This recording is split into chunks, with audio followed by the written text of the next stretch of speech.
to the chat.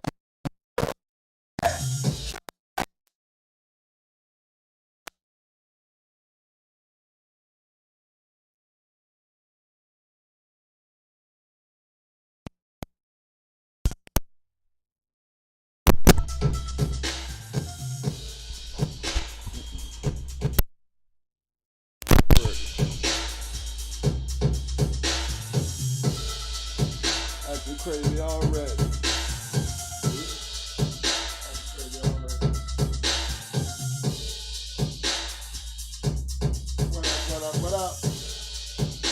What up? What up? You taking live too, boy. Come on.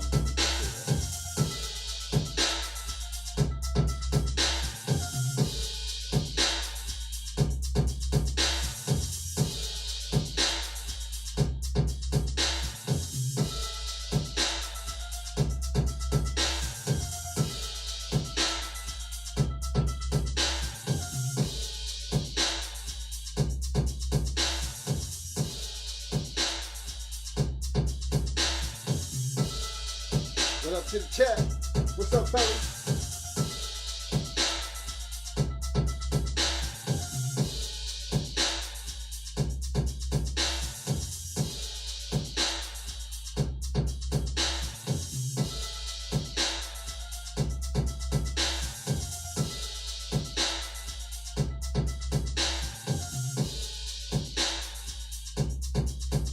Shout out to my boy T-Rick.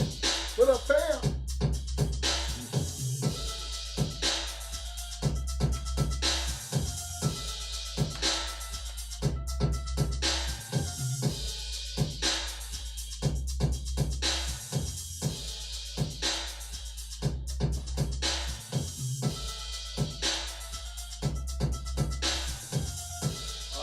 All right, my people, what's up, fam?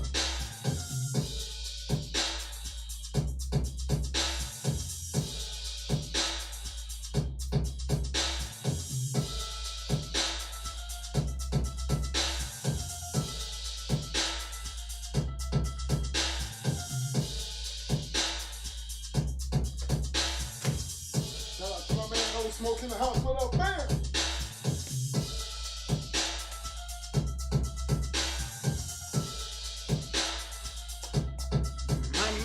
Michael for good in the house. What up, fam?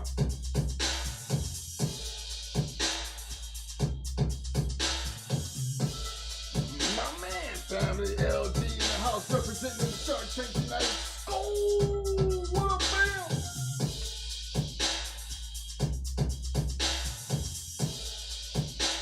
The Asiatic soldier in the house. What's up, fam?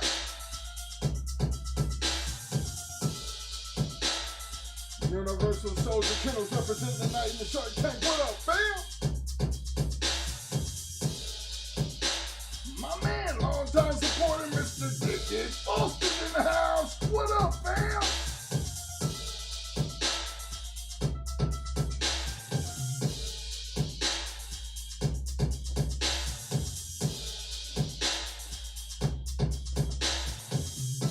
My homie, 6143 in the house. What up, fam? My man, Rockets in the house. What up, fam? Yo, oh man, what up, fam? My man, Jermaine Hunter in the house. What up, fam?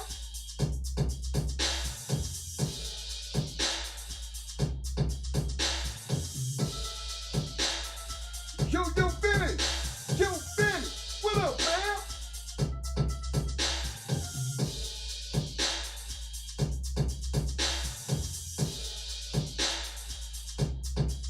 My man, Fat Farm Ray in the house tonight. What up, fam?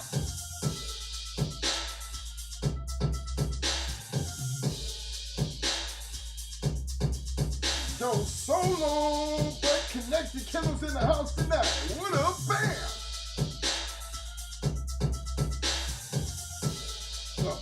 Got a booty in the house. What up, fam? Yo, AJ.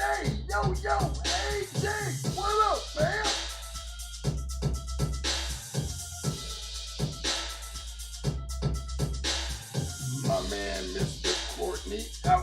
the house. What up, fam?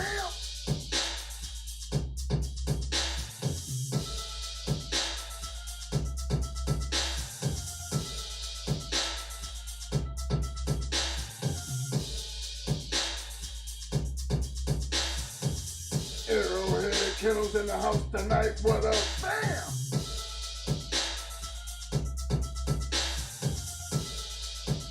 Representing the 727, Mr. Jimmy Brown's in the house. What up, fam?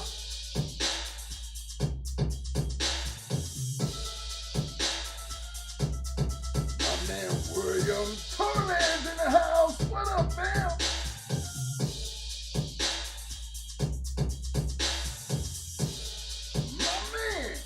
Dreadlock in the house. What up, fam?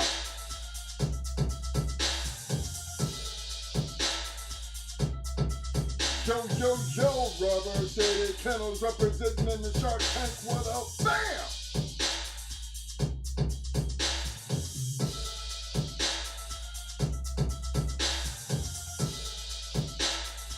Representing Arkansas, Louisiana Mayhem Kennels in the house representing. What up, fam?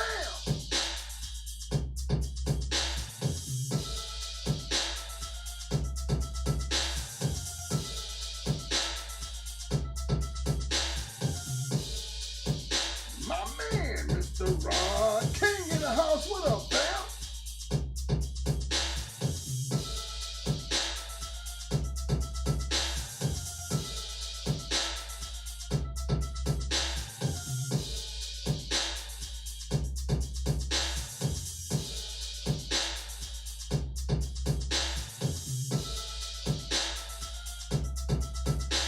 My man Colin the Go Kennels in the house. What up, fam?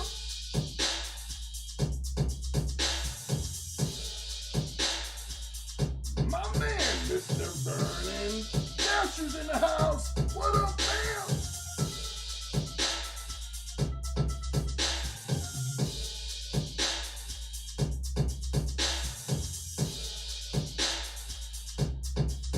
My man Mr. James Jones in the house. What up, fam?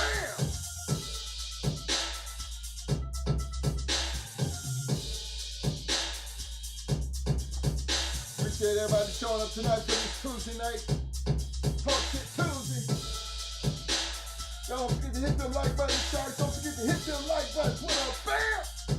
Cheers.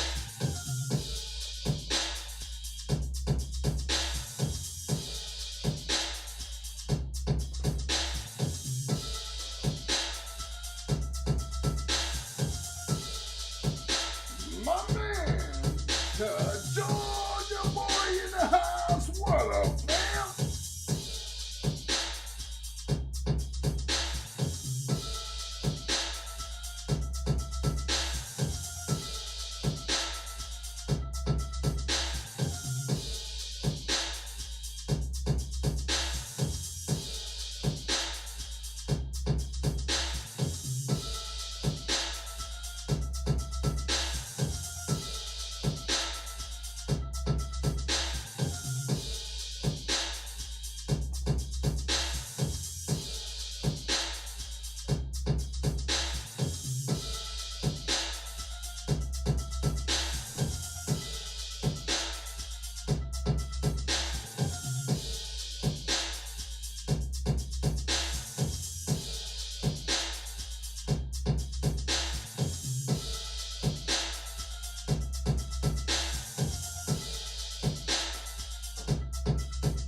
Again, appreciate everybody coming out to the show tonight.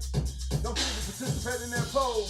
Y'all know we got that temperature check going on. Don't forget to participate in that poll. For all my viewers sitting on the back street, getting ready to sit back, enjoy the show. If you ain't already hit that like button, drop out there and hit that like button. If you haven't already subscribed, don't forget to hit that subscribe button. Yeah!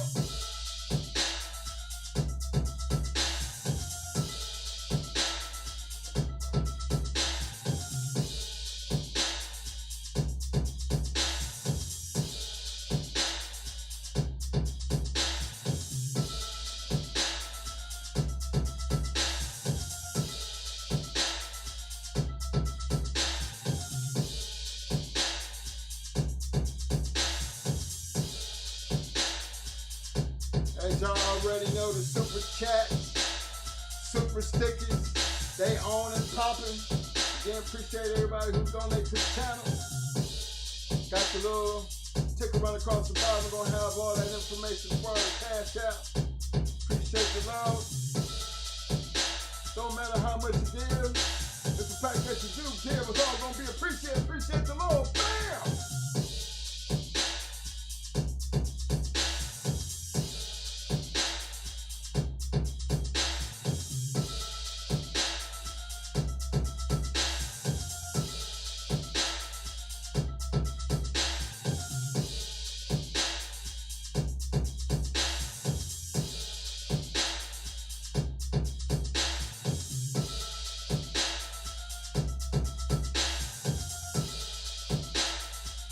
Shout out to my man Eli Monsters in the house. What up, fam?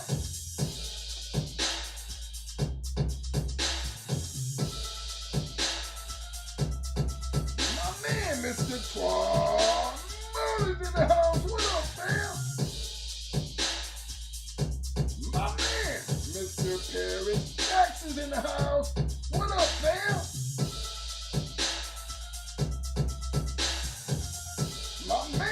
Mr. Ernest Frederick's in the Shark Tank tonight. What up, fam?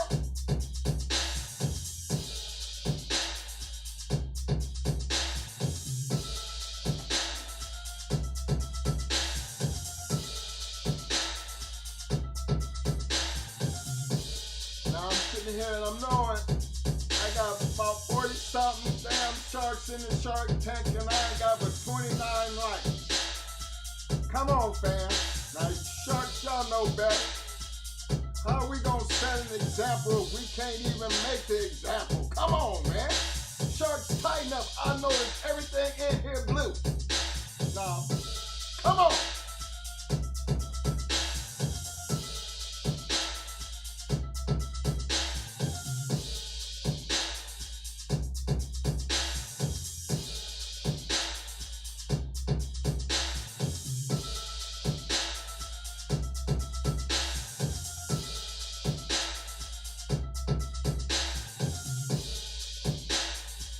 Shout out to my man Frank in the house. What up, Frank?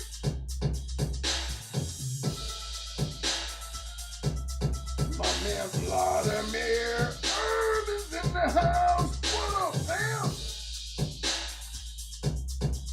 My man Self-Made Kennels in the house. What up, fam?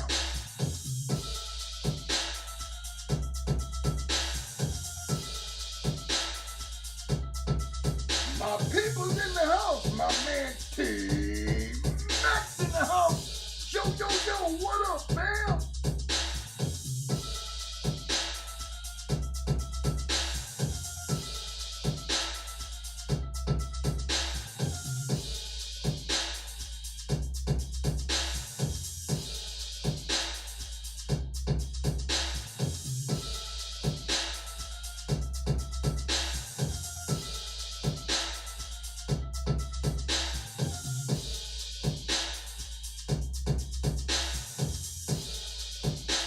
Like I said, big shout out to all my viewers sitting on the back street, just sitting back chilling.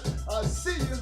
I see you. While y'all back here, y'all don't forget to participate in that poll. That's the least you can do. You ain't got to come under the Shark Tank, I understand. But at least participate in the poll because that poll represents everything and everybody who watching the show tonight. So go ahead and participate. It ain't gonna hurt nobody.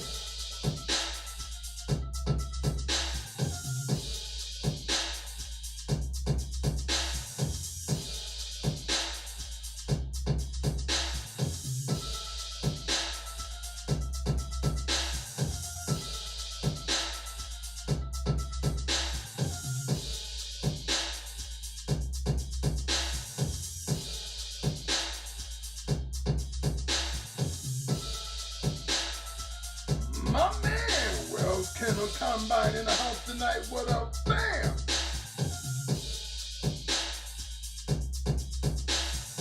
The almighty one's in the house. What up, fam?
Appreciate everybody coming out tonight for Talk Shit Tuesday. Appreciate your love, fam.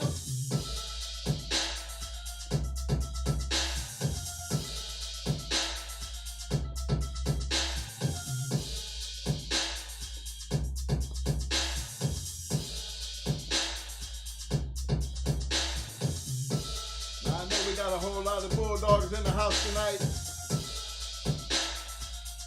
So I really looking for a little bit of help coming from the Shark Tank tonight. I'm really looking for a little bit of help coming from the Shark Tank tonight. Because as we all know, everything in that poll, based on history and fact, has been able to produce good yards. You know, that part we already know. What we gonna be trying to deal with tonight is we need to get a better understanding when we pick up a damn pedigree, what the hell we looking at. That's for damn sure. For those who don't know how to read a pedigree, you need to get out your pen and piece of paper and understand what a damn 50-50 look like, what a line-bred dog look like, what an inbred dog look like, a 3 in, 1 out look like. Get your pen and paper ready because we're going to be talking about some damn breeding today. Yes, sir. Shark Tank, I know I got a whole lot of y'all out there because I know there's a whole lot of y'all out there that I seen puppies on the ground. Now, y'all know they need help up in this joint. They need help.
Big shout out to my man GR.CH in the house. What's up? Bam! Yo, my man Marvin Glover's in the house. What up, fam?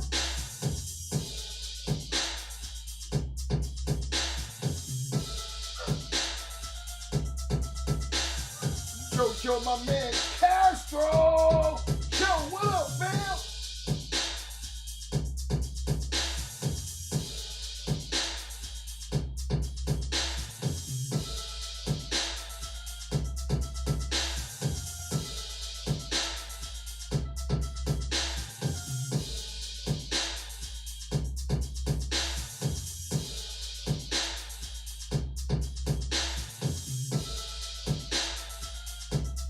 Shout out to my man, Pedigree.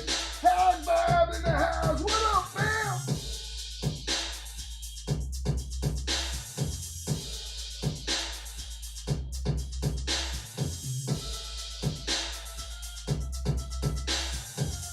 Man, that shark Tank on thick tonight. Appreciate y'all fellas. And look, Shark, I noticed y'all see no new faces up in here. I see a whole lot of blue. Now I need that Shark Tank to hit them damn like buttons. I need y'all to hit them damn like buttons. What the hell? Appreciate the love. Appreciate everybody showing up tonight. Yes, sir. Again, for all my people in the back, don't forget to get them pens and pieces of papers out there, you know what I mean? If you got a question, just jump in there. You know, you can hit that super chat, or you can just put it in the chat. As usual, I go down through the chat, because you don't have to pay to get your questions answered around here. But if you really want to get it heard, and you really want to get it addressed, I always suggest that you just hit the super sticker or the super chat, and we will address any questions that you may have.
What is up for this Tuesday night rock session? Yeah! Look here, I know it's the beginning of the week, man, but we coming in like this, strong. You know what I'm saying? Look, man, appreciate everybody showing up tonight. Appreciate everybody on the back street, sitting back, just chilling. Y'all don't forget to drop through and hit that like button. Don't forget to hit that subscribe button. If you hadn't already hit that subscribe button, y'all know what I'm talking about. You know what I'm saying. Look here, fellas. We have been enjoying ourselves here lately with the amount of views we have been getting on some of the certain topics that we have happened to run across. And guess what? We're bringing the poll back. You know, just brought it back just to see how everybody gonna handle it, you know what I mean? I just want everybody to understand you can't get a wrong answer dealing with the poll. You can't get a wrong answer. It's all good. Just participate. We're gonna talk about it for sure. But if you have an opinion, you want to speak on it, and you're speaking on it in the chat, share it with everybody. You know what I'm saying? Because we're gonna talk about it. Remember, this is a room full of blue sharks. You know, them bull sharks out there. Everybody got hardware. Everybody entitled to their own opinion. Everybody can speak as they feel free around here. So don't hurt to have a conversation, even to make a conversation. Because around here, you can stand on your beliefs however they are. Meaning, but then everybody has that same right. So we're not going to step on nobody's rights. That's why we got all that blue up in here. Because that's what's going to make the fraternity strong. We ain't all thinking one way. You know what I mean? We're going to all be in a fraternity to think the way we want to think, because all different opinions makes everything that much stronger. You know what I mean? Because can't tell me sometimes, you know, don't hurt to keep learning. You know? That's the whole key to why we keep doing what we're doing and using the technique the way we're trying to use it, because we're not trying to, you know, break this up and shy people away. We're trying to get everybody together and everybody be able to stand in their own points and be able to address them points and stand on them, because sometimes you get the right person or get the right something to trigger something in your head, you'll take it home and you're going to try it. And that's the whole key. You're not lost, because there's so much information between what we doing here and what's actually going on in the Shark Tank that we feel like there's enough information to make at least somebody better than what they are. And that's the whole key to doing why we're doing it. This is why we love doing it. You know what I'm saying? So the key is to keep everybody involved and keep everybody on point based on what we talk about, you know? And that's why today we're going to just talk about something that we're seeing, you know, kind of just as we've been moving along, you know, we don't really get in the papers. We always tell y'all, you know, the dogs don't make the papers. And I think on the last show when we was talking about traits, that was one of the easiest points we had to make, because again, for us, we weren't breeders, you know what I mean? So when you're dealing with traits based on what we did, you know, it was just one of them things that were, you know, you had to do something to find out what you liked. And once you found out what you liked, that's when you picked up the paper and look back where they got it from. So those, you know, traits are something that's always, you can look to be handed down. And there's good traits and there are bad traits. You know, but that comes with actually seeing these things for yourself. Seeing what's becoming more common in what you got and what you're doing. Now once you got what you want and you see what you want and you like what you seen, you want to be able to now create your breeding program based on that situation right there. In order to do that, remember, we already have the dog. Remember, the dog is what made us pick up the papers. Now, picking up the papers is a whole different story now. Because you got to remember, when you're dealing with traits, fellas, and I'm pretty sure we made that clear, the only way you got to see what you're looking for. You got to see what you like. Damn what you heard. You got to see it. Because when you see it, you're going to find out and understand what you like about it, whether it be his conformation, whether it be his attitude, his ability.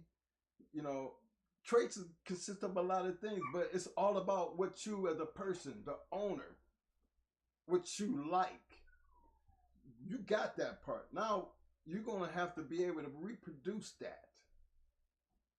You know what I'm saying? In order to do that, you got the dog part out the way. Now, this is where we go pick up the papers based on what we've seen.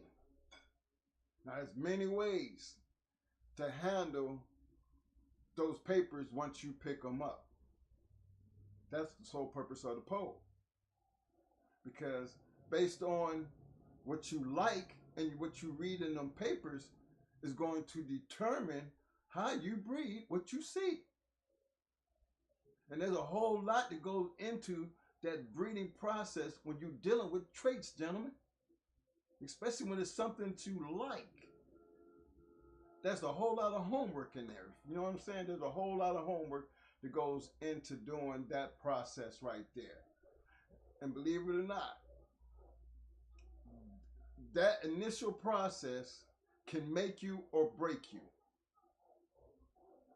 You know what I mean? Because how you start, like anything else that you start in life, that is your foundation. You know what I'm saying? When you're building a breeding program, you're building a foundation for your program to stand on. That's the start. If you got any shakiness in that foundation, any weakness, you got years of trouble ahead of yourself based on something you did when you laid the concrete. Trust and believe that. You know, understand that. You can almost get a highlight pen and write that down and put the highlight over it, because that's the most important part. The foundation that you start with has to be able to maintain and hold everything that you do moving forward. You know? See, in the construction business, we got blueprints. So we are, you know, when already somebody giving us the form, the blueprint, telling us this is exactly what you need to do, this is how thick the concrete need to be, this is how strong the structure is. It's on that engineer who's putting all that shit together, and they got to be able to hold up. We trusting in that. So you got to be your own engineer when it comes down to creating your own foundation and your program. And you remember, we started out with the dog. We like the dog. Now we got them. We're moving into the next stage. We picked up the dog's papers. So in order, that's like the blueprint of now what we fixing to do. Somebody handed me the blueprint. I seen what I liked. Now I got to go in there and dissect that blueprint, that pedigree, to find out what I'm dealing with and what I'm going to do to make that better. Now remember what I said. The blueprint is going to tell you something that has already been done. That's why you got the finished product over here. Now what you're trying to do is reduplicate that same product based on what you liked. Remember, the dog make the papers. The papers don't make the dog. And you keep hearing me say that because remember, the dog is already here. I like what I see. That's why I got the papers. You can't just like the dog and not know just because somebody else told you this dog bred like that and you think it'll go good with your dog and all of a sudden you just throw that shit together. I don't know where y'all get that concept from because that concept is a bunch of bullshit. You know, I see it and hear it so much and it's almost crazy that people they think like that. Because do you know, say we had 8 puppies in a litter. You know what I'm saying? Now, we done did our homework. We already did, we done made the breeding already. Now, out of them 8 puppies, we got 4 females and 4 males. Look how much time has to go by before we even thinking about doing anything with them 8 puppies. Now, all of them ain't gonna be producing. We don't think all of them gonna be producing. We don't think all of them gonna be, available for anything that we do. We don't know. Because they still got a whole bunch of growing up to do. So understanding the traits to the paper to actually doing the breeding and getting it on the ground, you still don't know the results of what you just did.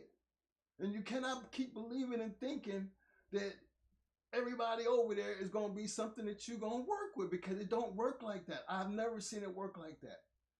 We've actually had a chance to go through litters of puppies. And we have held onto our litters as long as we possibly could until we start making the decision on who was going and who was staying.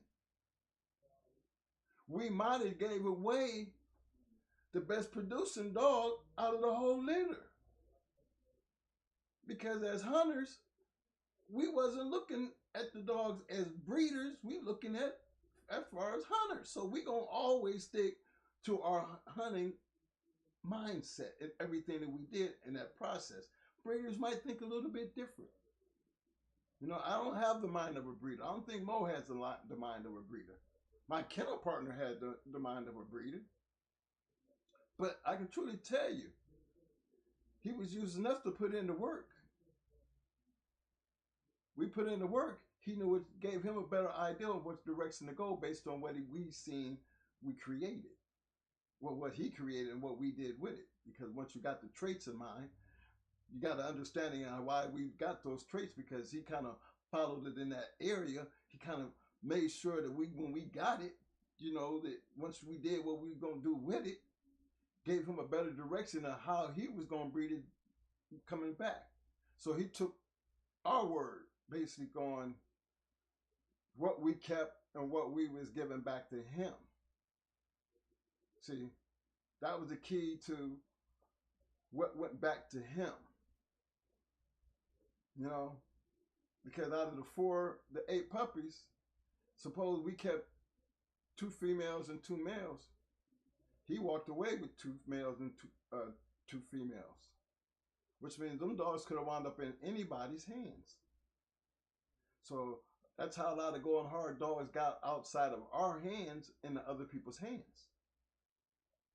Because my kennel partner. And that's how they were able to leave our yard and still be able to produce the way they produced in other people's hands. So understanding, he got a chance to see it on both ends. We working with it, we keeping the working stock, and he's putting the other dogs in good people's hands. It's a program, fellas. It was like running a business. Everything had a purpose. And if you follow the trend, as we go through this process right here, you'll notice everything has structure to it. We're not just going off the whim of what people say. We're not going off the what somebody hand me a pedigree and what we liked. We was never that crew, man. We just never did that. Wasn't about that. A lot we did, we was based on what we seen. You know, we followed that and we stuck to that cold-heartedly. But if you remember early in our career, James Pope taught us how to read pedigrees. Now imagine this. Now y'all know that y'all know the story. We had some of the best bred dogs in the country coming from some of the most well-known dog men. We can talk about James Edwards, Atlas Brewer. You know what I'm saying? Coming right off the yard. Great dogs. But papers didn't mean nothing at the time. We didn't even know how they was really even bred. They gave us the papers that went along with the dogs. We didn't figure that out until we got around a man who knew the dogs, knew the men, and knew the papers, and knew the dogs that we had because he could read the papers. James Pope is the one that taught Mo how to read them papers. And based on the dogs that we had, why we did the things that we did moving forward. That's how my kennel partner got involved. Remember, once he realized the dogs that we had, he became our kennel partner. He took on the breeding part. My other partner, you know, Boss Choke, peace to my brother. He was the first one that had the bulldogs to put them in our hands. Didn't know what he had. Didn't care what he had. All he wanted to do was rock and roll, and that's it. Once he got kind of backing off of them because we had Dobermans at the time, we got a little bit more involved in them because then we started figuring out, you know, we training dogs, so if we're going to be doing this, you know, we're not just going to be grabbing nothing off the chain. We the ones that reeled him in. No, we ain't going to be doing it that way. We're going to be putting them, we're going to try to get the ups on everybody. We're going to put these dogs in shape. We're going to do this and we're going to do that. So everything has some structure to it, that growing process. So when I tell you everything happened in a growing process all the way down to that point to where the breeding actually came to where Mo got a great understanding of reading the papers and knowing what he had on the yard. And after he realized what he had on the yard, him and my kennel partner wanted to do better. Because you got to remember the area we come from. They had boys, we had kingfish. We the ones that come busting through there with that Eli shit. We the ones busting through Ohio with that shit. Smashing folks with it. Where they get it from. They knew the people. We didn't know the people we had got them from. But they seemed to know them. And they realized we had some good dogs. But even that didn't last, fellas. Because a couple of years down the line, we came through there with some better shit. That was smashing that shit. And you never really hear us talk about anything bred off of those first initial dogs. Even though Mikey got stolen, Judo got stolen. Them was the two best ones, you know, outside of Blood, BA, Solo, Bruiser. Great dogs. You know what I'm saying? Dogs actually put us on the map coming through Ohio, not really knowing nothing, but we didn't, you know, you unhook the chain and put them on them. Them dogs was beasts. But you never heard us do any breeding because we wasn't in the breeding at the time.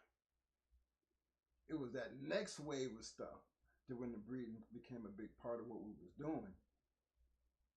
Because then we were trying to create something that was going to last.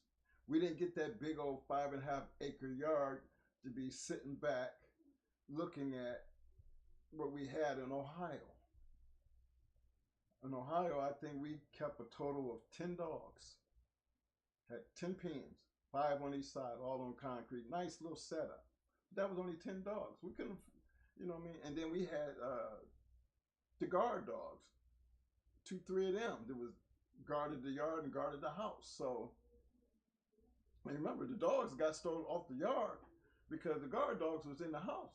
Because we wound up going to jail, not thinking we was going to jail on some homie shit. You know, something just out of clear blue. Caught us off guard. Wasn't nothing serious, but, you know, ended up beating somebody's ass, and then we wound up going to jail. The guard dogs in the house was left the house unprotected in the yard.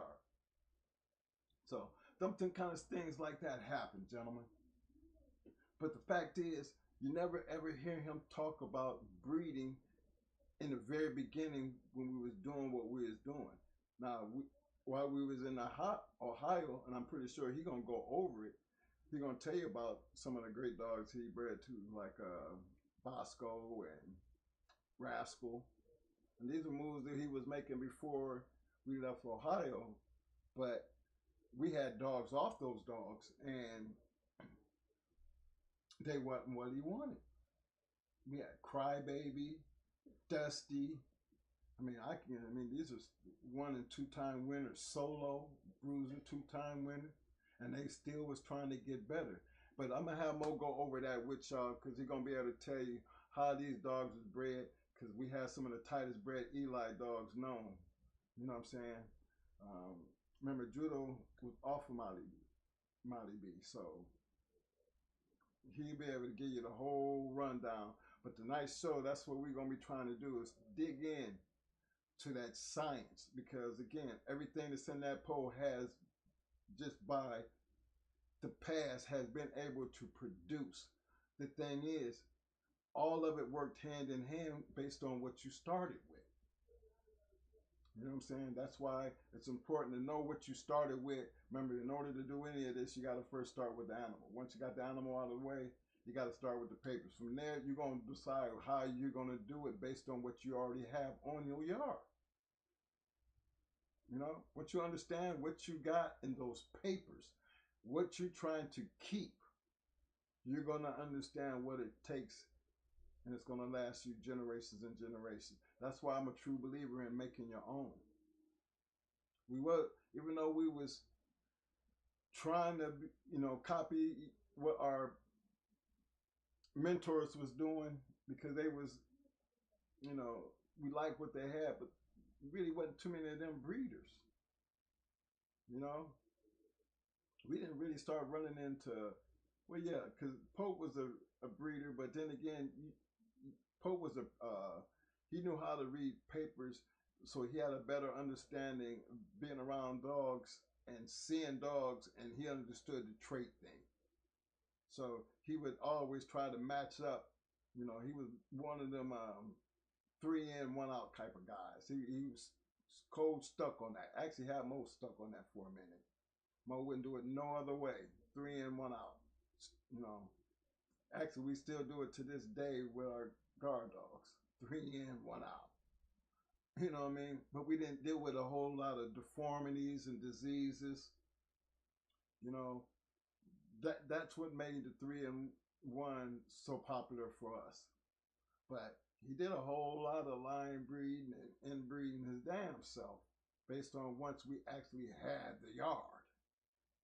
I mean, literally, we had the yard. That's where everything changed from 10 dogs to the farm when you had 80 dogs, because we was making them breedings and we wasn't selling nothing. Everything went on the chain. Didn't sell nothing. Kept everything. And I'm telling you, that consisted of a whole lot of line bred dogs, inbreds, 50-50s, 3 in and 1 outs. That's how the going hard really became when it came down to them breedings that we had done, and we kept everything on the yard. And through the years, I think 3-4 years, everything had a chance to grow up. And believe it or not, in 1 weekend, we broke that list down from 80 to 40. And them 40 wound up being the best dogs that we had. Actually, our Going Hard run started based on them 40 dogs. Think about the other 40 that got away. That is another story in itself. Because again, look at the ones that got stolen along the way out of the 40. When they hit the yard, they wasn't playing in that 80. They was playing in that 40 when they hit that yard. You know what I'm saying? That 40 that actually got away just was given away to other people. You know, a lot of people talk about them, but then we don't ever hear us talk about them because we don't talk about things that's not relevant. The ones we hear us talk about to survive that 40, you know, that yard cleaning tour, and the ones we knew got stolen, yeah, we talk about them because remember, they the ones that made the team. You know what I'm saying? They not only were they bred good, they passed the test. And I'm talking about you could walk down that whole big ass yard and them 40 dogs, damn it, they was all that. You know? And in that whole, out of that 40, even after I think about 10 of them got stolen, it didn't really matter because at the time we still didn't stop us from doing what we was doing because we was in competition at that point. We were full-blown hunters and they were all old enough and we was rocking and rolling. Just take a ride, and that's how we rolled with it. So we're gonna take this. Let me get Mo right quick. We're gonna get this party started. Hold on, this mic thing here. Okay. Hold on. Mic check 1 2. Mic check 1 2. Dang. Go on, Mike. Can I see that mic with the 2 lines? Mic check. Mic check. Yeah. I'm trying to get the 2 lines back together. Let's see it like it's on a mono situation. You know what I'm saying? Hopefully I took care of it. Mic check. Okay, Mo, you ready for this, man? Back here? Yes, back. The one side went out. The one side hit one out. Okay. Yeah, it's back now. But it seems like it's lower too. Mic check. Huh?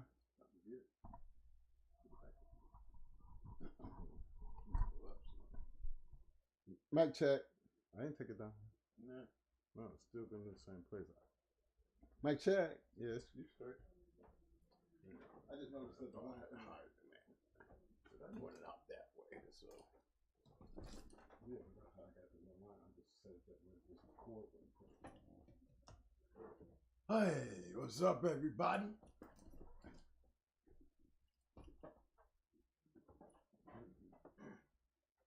Let me tell you about this pole right quick, bro. Before you get started, ready? Mm-hmm. Okay. I don't know if they can hear me. Poll question of the day was, when starting your American Pit Bull breeding program, which way would you prefer to start? Breeding based on 50-50, line breed, 3 in, 1 out, inbreed. We have 20% 50-50, 36% line bred, 25% 3 in, 1 out, and 19% inbred. Pretty good. That's out of 110 votes. 110. Yeah. So what was it again? What's the top one? Top one is line bred. Second one is 3 in, 1 out. Third one is 50-50. And 19% on the inbreed. You got wow. 19% on the inbreed.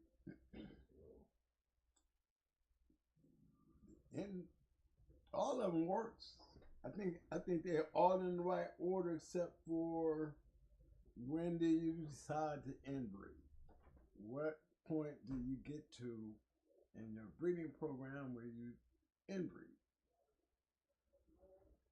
You know, because for it to be 19%, a lot of you guys are breeding your dogs back to the half sister or the brother to the sister or the father back to the daughter or the son back to the mother.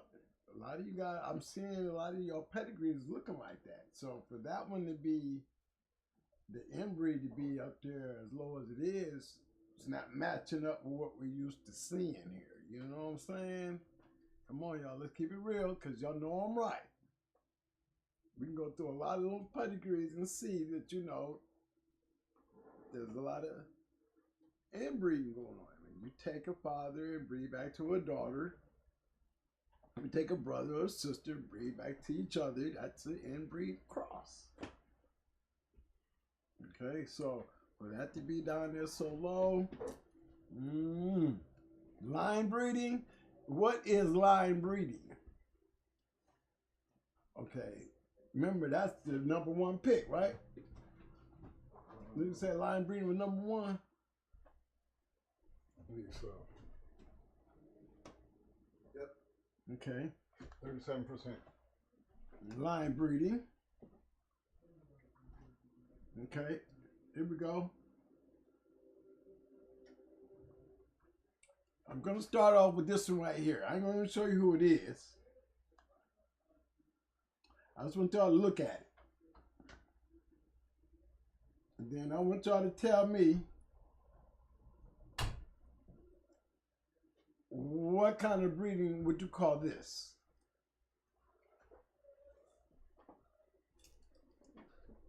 I'm watching the chat, Mike. Let's watch the chats. Hey, we got the phone number up. Y'all might even want to call in if you want to. Hopefully y'all got a number. I don't know if I got my phone. I don't know what's going on with that. But yeah, we need to start doing that too. Opening up the phone line so y'all can call in when we start having these kind of conversations. You know, even if y'all got some good ones to put up, you know what I mean? If we like it, we tell you to call in, then you come and stand up behind it, you know?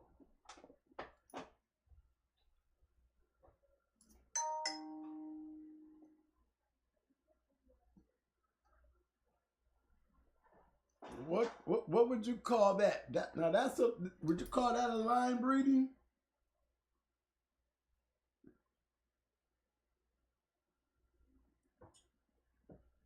I got Pit Dog said it's different dogs down from the same line.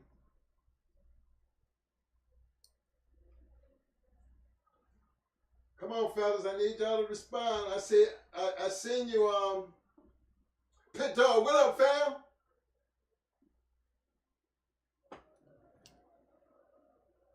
We know the bottom is an inbred cross. We understand that one, right? We do got that. Damn the triple bred right there in the bottom of it, ain't it? Made you back to his mama.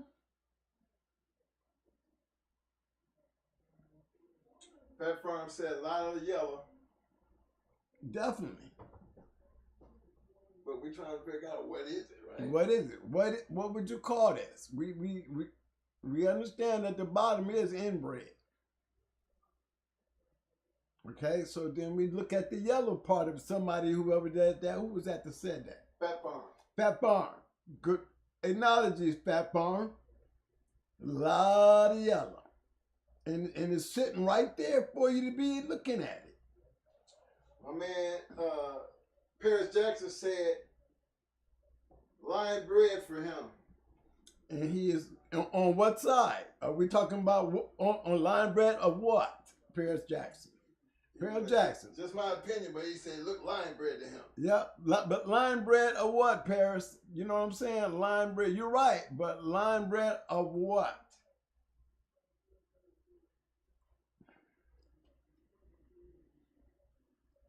Now, we heard yellow.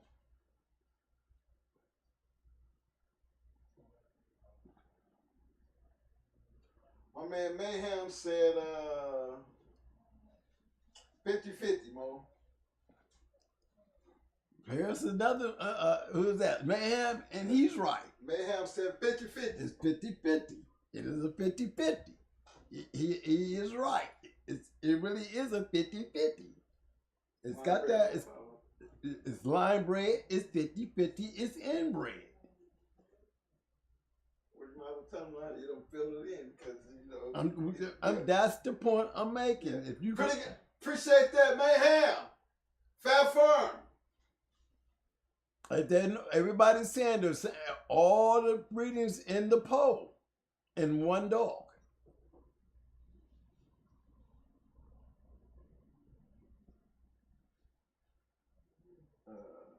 Fat Farm said even our cross. Fat Farm said Jeep.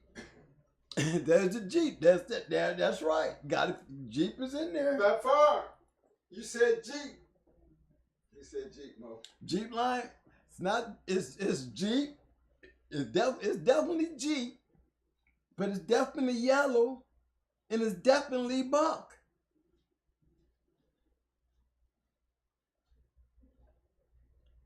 But he's right.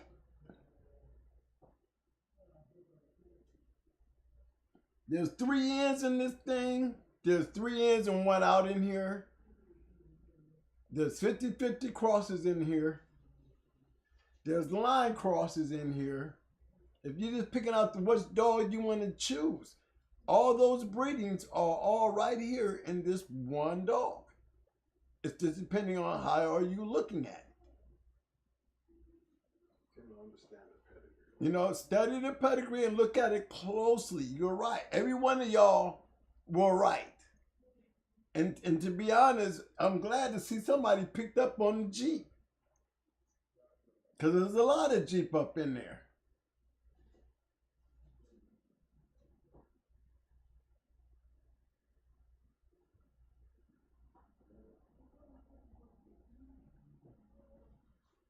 Okay.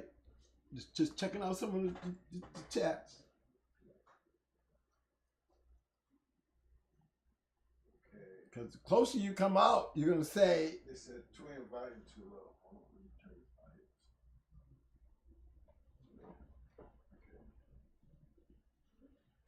Okay, can y'all hear me now? Is that better? Thumbs up if y'all can hear me better. Just throw the thumbs up if y'all can hear me better. Because what I was saying is depending on how you're looking at it, you know, it's a mixture of all of them. It's just what direction are you looking? Because I can go with 3 in, 1 out with Mayday, can't I?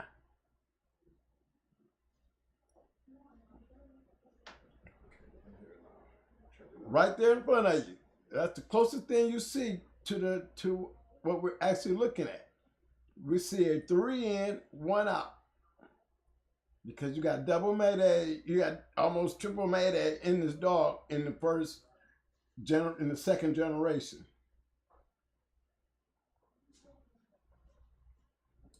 Mayday, his daughter, and his son in the second generation. By the time we get to the third, look at all the yellow we got up in there.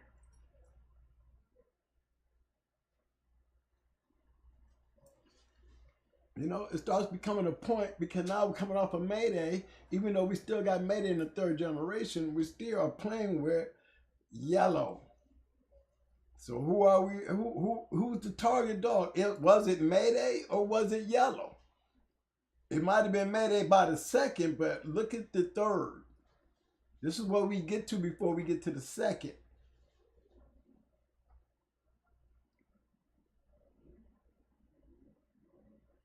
Because we still got Mayday a whole lot in the third.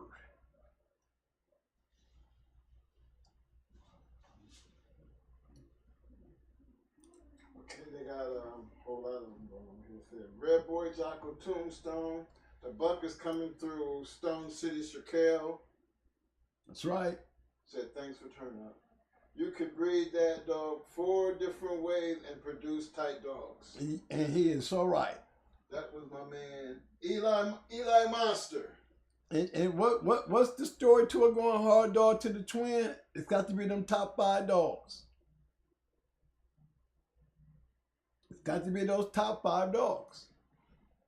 Genetic instinct tells me if you remember those top 5 dogs, and I played with it, just like I'm not the only one, but if you look at the way I'm breeding at the bottom, you know what I'm saying? If you see the way it's being bred at the bottom, it was set up for anything already. You got to remember though, when you look at the top side of this, this was done earlier. I'm going to show you another breeding bred, just like these dogs right here. Remember, because it's still a Stone City breeding.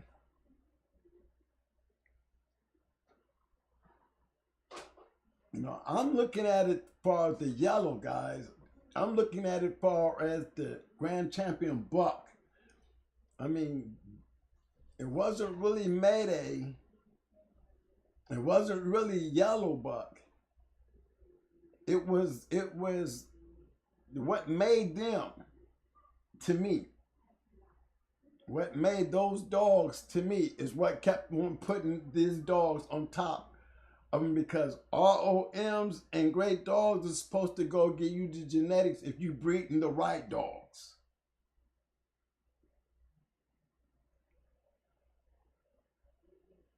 Do anybody know who this dog is? Can anybody tell me who this dog is?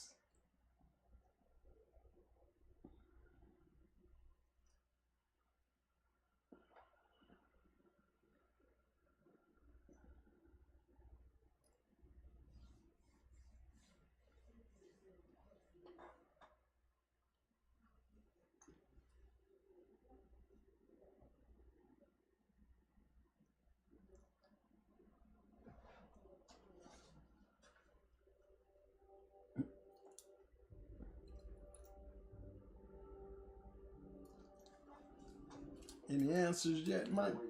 Okay, we waiting on you. We giving you a chance to catch up, fellas. My man Christian.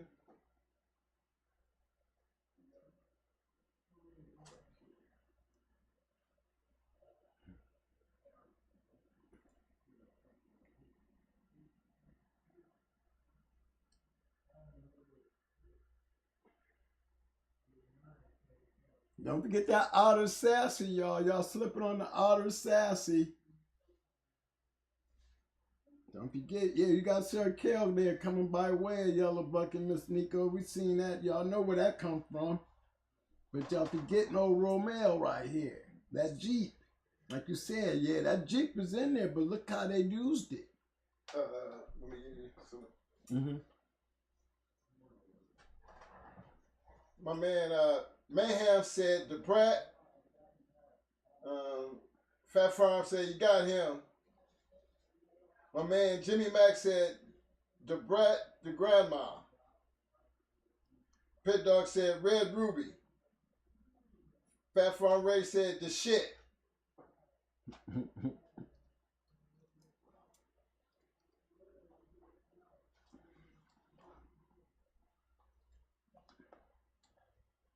Pit Brown said Mayday is Brat's dad, man, huh? Jermaine Hunter said Red Baby. Pit Dog said Red Ruby. Grand champion Red Ruby. 7-time winner. Pit Dog! Pit Dog was right. That's my boy. That's that Silver Five. You know them boys. Pit Dog! Pit Dog. That's that Marine boy. He know them soldiers. He know his troop. That's right.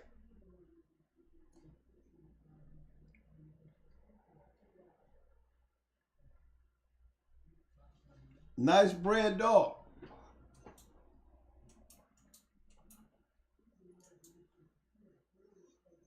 See, it's cracking. So. Oh, that's got it. I got it. Okay.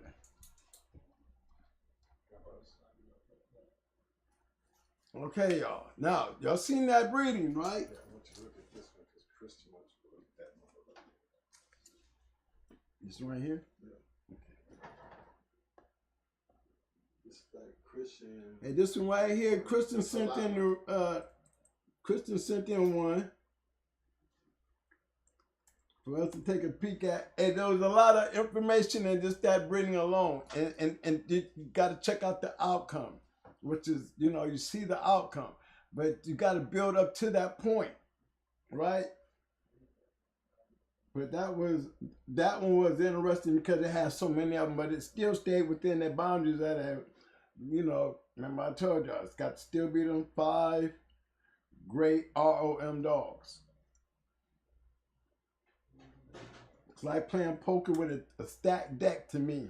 Got a better chance.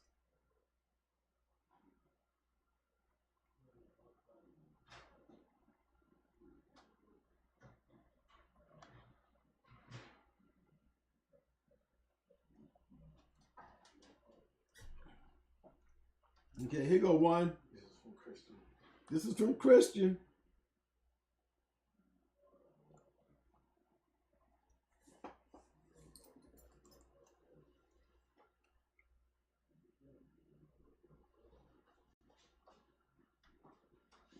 Okay, what do we see here?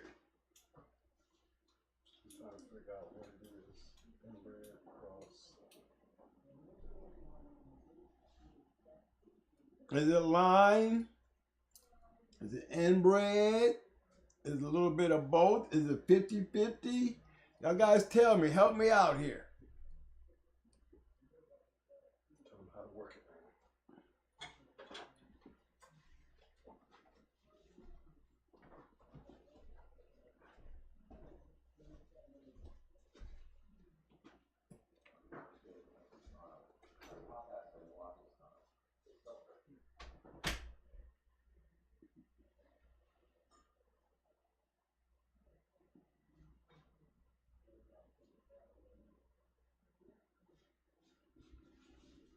See, little tab, to me, it plays a major factor here.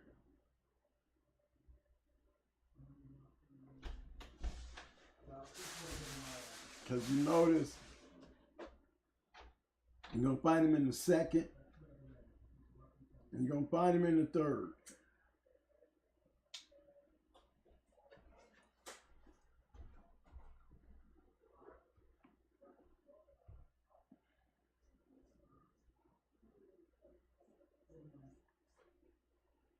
You know, by the time you get to the fourth, you know, you seeing we're gonna get a lot of tab, but then we're gonna pick up on here come the outs right here when we start talking about, you know, and it's not really an out, but you're taking Shorty Cowboy and breeding to Champion Peanut. You see what I'm saying? With Cowgirl, then you got Little Tab coming off of Tab and Peanut.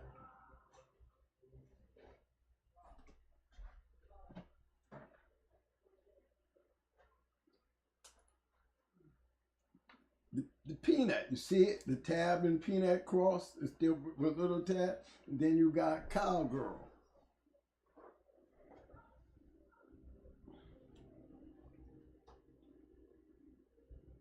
He said he was thinking, Christian said he was thinking 3 in, 1 out, but some Rascal in the mix with Peanut.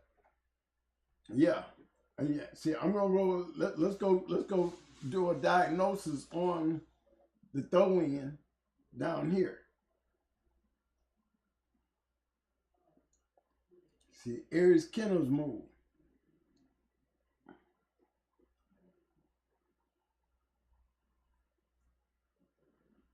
Because see, the hatchet dog, I saw that tab. Okay, then you got everything else is heavy Maverick.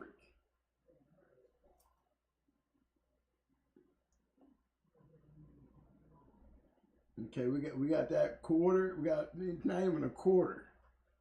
This right here, because this is Gator. All this is Gator right here. All that's Jeep, Tab, whatever you want to call him. Red Boy, call him what you want. Jeep, Tab, but you see it right there.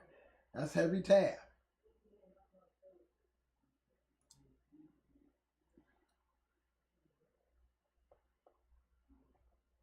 Okay, and that's all that.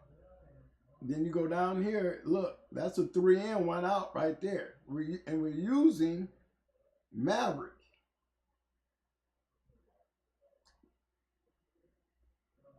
See that? We already know this is Red Boy here. Then we got Maverick, all the way down to now we're down in here. Yeah, right here, tab. All this is Red Boy. That's Red Boy. That's tab and Jeep. That's Jeep and Red Boy. I'm sorry, Jeep and Red Boy. All that's top. Then you down in here.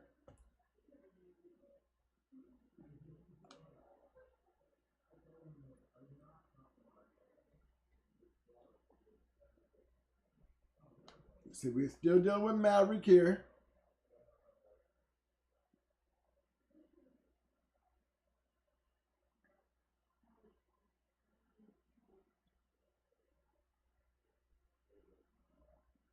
See how this right here, this section right in here.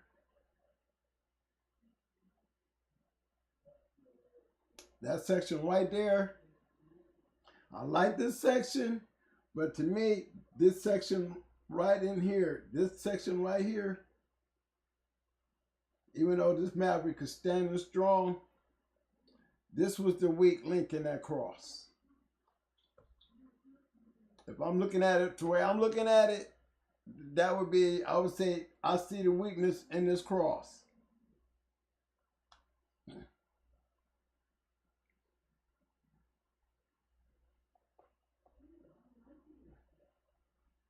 Prior to that, look at everything else.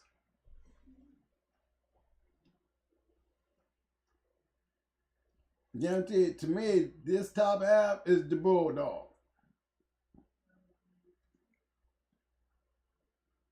Bottom side, everything was perfect until this here. This here is the throw off. This is the move that I would have never made. Everything else they could have did far, they could have went back into this and got better. But I can tell you, this is the throw off. Because there's consistency from everything that's going on up here. This is not. The only flaws in here is down here.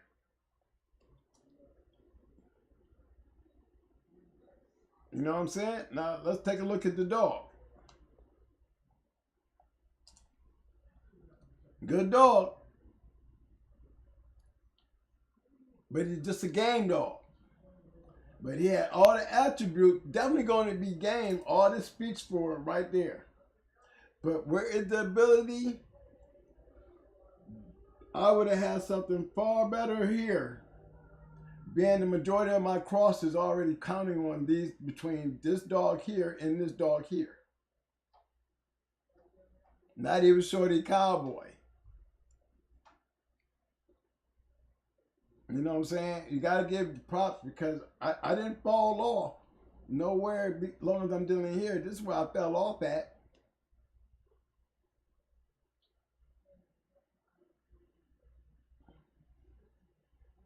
You gotta understand what I'm saying, as far as if we look at it for what it is and we're just playing with it like it is. You know, if you wanted to know where the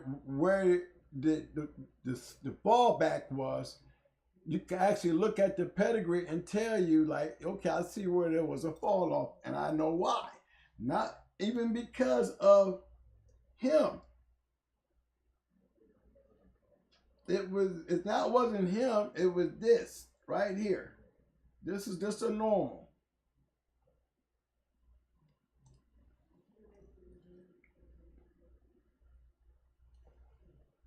Pull up her pedigree. Let me see what it's like. Her pedigree. Which one? This one here, Bella. Yeah, let me show it to y'all. Here go Bella. Open it up to you. That's Bella. He said it was supposed to bring ability. Yeah, I can see it coming from him. I really could. I can even see it coming through Macho. But there wasn't enough winners coming off these ROMs nowhere in here. That's why I said the credit was done here. I said it wasn't him. We know it wasn't him. We know this is already locked in stone. This right here, no.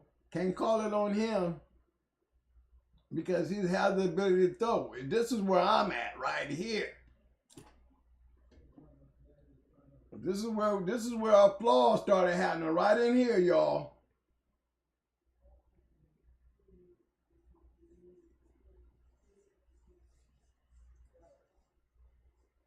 You don't know the dog. You know what you're looking at.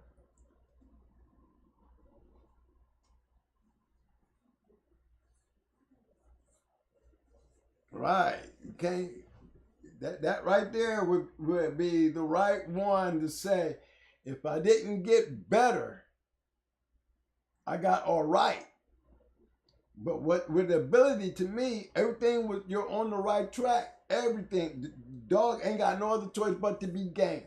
But if you was looking for ability, there's not enough strength down there on that bottom side, y'all, to be looking for it coming from there. Because there's no room. Where's the results to get you all the way up there to the first generation? I see it all the way except to here, right in this area right here. And remember, we still on the female. Prior to that, y'all, everything else worked. Let's go back.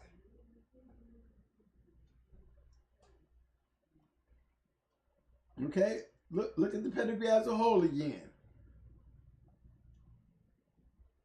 Everything up to that worked. Look at this. Everything up to that worked.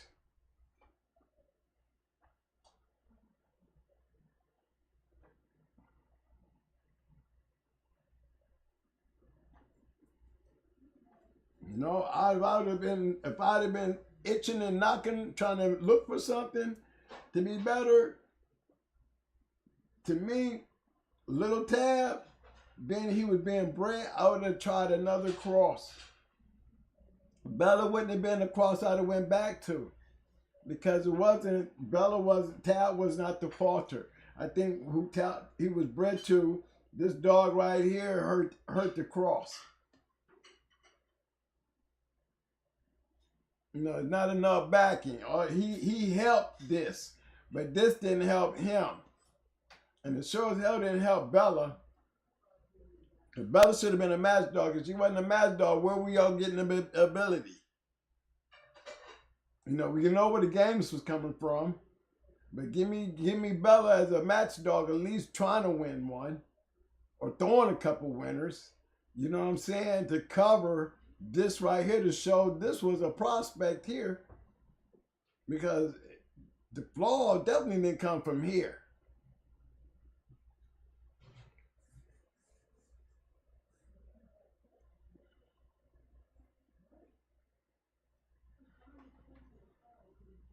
Right. I mean, Bella has to play a factor in the breeding for it to work. Not the papers, but her. You know what I'm saying? She would have had to.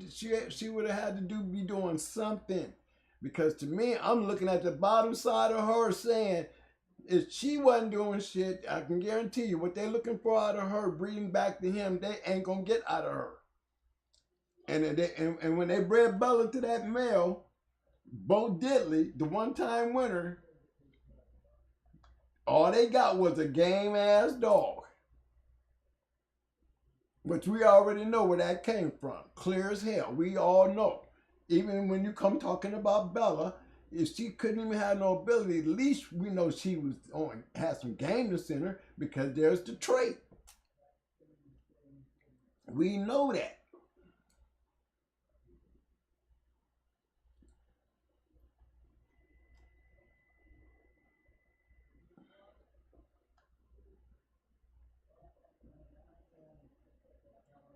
There's no place for the ability, and I'm sorry to say, I would have been expecting the ability coming up of El Negro, and Go-Go should have been the match dog then. See, Lil Tab ain't being bred to match dogs. You see? See, you're using a little tab to try to turn these bitches into some producing bitches that's not really because of how they bred, but not because of how they are. You know, that's paper breeding right there. You gotta have results. You know, you breed match dogs, you're gonna get matched dogs, but you gotta have somewhere in there, these bitches got to have some prospects in them, baby. They gotta have some kind of ability to throw a one-time winner, a two-time winner, or something. You just don't keep breeding the good males to these worthless bitches. Just because of the way they're bred. He said, thank you so much for the breakdown. Hey, Christian, and look, I'm gonna say this straight out. Remember, when we talk pedigree, it's like us sitting in a room full of dog men. You know what I'm saying? I'm not putting something down, anything that ain't already down. But let's just get to the point so we can keep it open. This is all for fictional purposes, right? So, look, when I get in and start chopping up shit, I'm like Ramsey. You know, in the kitchen, I'm chopping your shit up. You know, because in these things, we need to point these things out because remember, we're getting away from tradition already. We're getting away from the heritage already. So we want to start looking for things that's going wrong while you're trying to look and find. Look, you need to start looking in the right place. If I'm going to be breeding to a POR or OM, which I hardly ever did that my damn self, regardless. Because I'm ready to breed to the damn son who's winning, not the daddy who produced him. But see, when you're messing with yellow and you're messing with Jeep, you know there's an abundance of that shit. You messing with Grand Champion Buck, there's abundance of that shit. Remember I tell you about them top 5 honey bunch? Hey, I'm guaranteed. I mean, I'm going to play in them. I didn't say Rascal. Remember, I played with Rascal. Can't say twin being biased. I had Rascal. Closer than y'all ever seen. No. He's not that top 5. He's not the top 5. Now, I do give credit where it's due. When you start talking about hardcore, and a lot of you guys that added that Rascal Jeep yellow shit in there like hardcore in them, but I'm going to tell you something else. Hey, look. Here. I don't give it to Rascal. I give it to yellow. Okay? Because that's what it was. He made the yellow cross, which made the Rascal cross better. Because they were nothing but game dogs too. You know, you get a lot of L's in that Rascal shit.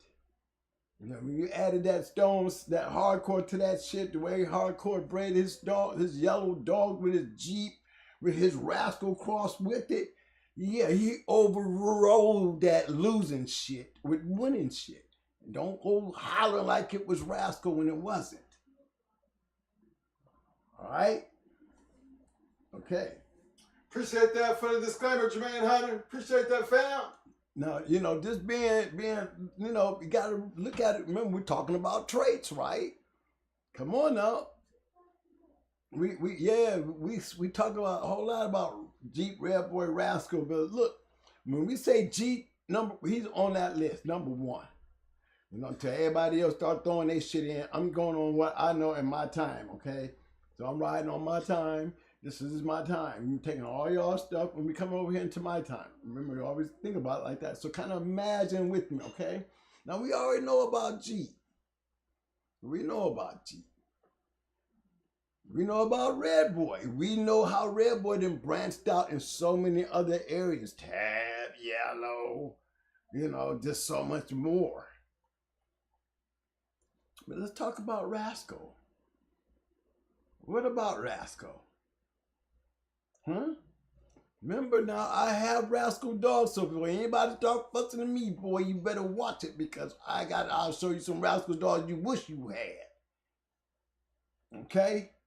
Got a picture of Rascal from the guy who had the last guy that had him. Signed on the back.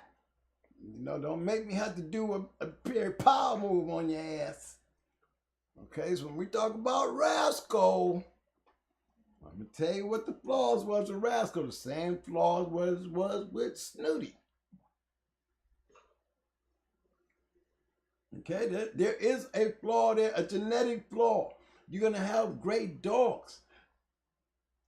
You're going to have those winners. But they carry that genetic gene, man, that you're going to see them losses, y'all. I'm trying to point it out. Do you want me to point it out? No, I can point it out with one of my own. Pull up Judo. Pull up Judo. Judo mama, red lady. She's the champion, but she lost.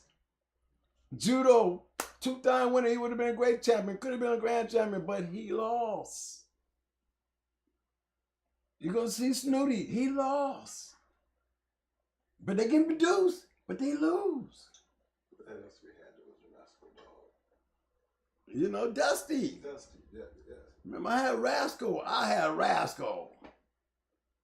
You know, they had that, you know, just who are they winning with? Ober. You know, you can have some great dogs, but you're not going to see those great Rascal dogs. I mean, when you start talking about hardcore and some of these other dogs that got Rascal in them, when y'all got Jeep, you know, Rascal is the falter piece and all that. Don't get that shit twisted. You know, I had Bosco, I done had all that. I'm telling you, they was damn yellow, red boy, whatever you want to call it, it helps that shit. That Jeep helps that shit. It's a flavor in there that can be replaced. You know, you might have your Jeep Rascal fans. You know what I'm saying? But you're talking to a person who not a breeder, but and wasn't concerned or interested in your goddamn papers until you gave me something to work with. Just to keep it real. Yeah, it matters if I can go and look and be, oh, he's a bad one, but how is he bred? I can look at the pedigree and now I can say, yeah, I can see that. And then what? Do you think I'm gonna go pick up a pedigree on some piece of shit that's out here this game as hell, just keep getting beat up? Do you think I'm gonna pick up his papers and wonder why he's so game and can't do nothing but be game? No. I mean, game it comes over everything. But he would be considered Rascal in my development program. He would not be nothing I would be trying to build off when it comes to him and his gameness. No. He would not be a desirable for me. Okay? That's what would make me look at his papers and be wondering, I need to watch certain things to make sure I stay away from this kind of type of cross. That's all that's all I'm gonna get, you know what I'm saying? I got to be a little aware of that shit. Come on, y'all, let's keep it real now, right? Come on now. Let me show y'all some Rascal shit now. I'll show y'all some. Hold on.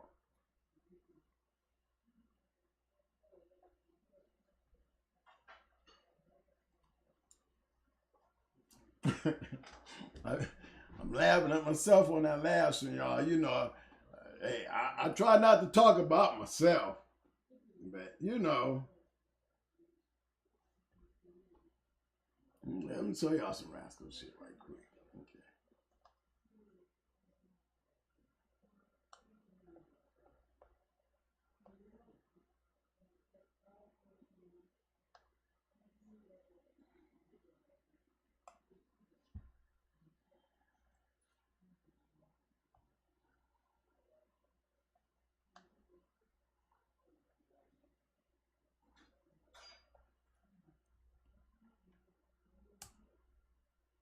Okay, here's some Rascals.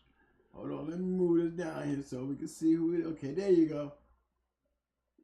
Check out that breeding right there.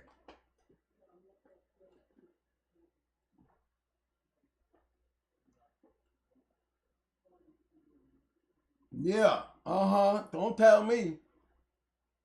Some Rascal. Look at all those L's.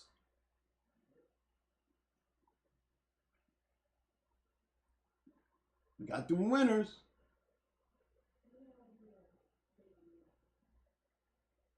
Yeah, you see that Wood Shirley too? Yeah, you see that wood Shirley too? Yeah, that's a James Pope animal. Yeah, go look at Blackjack's pedigree. This is before this is before Blackjack was around. Yeah. Yeah.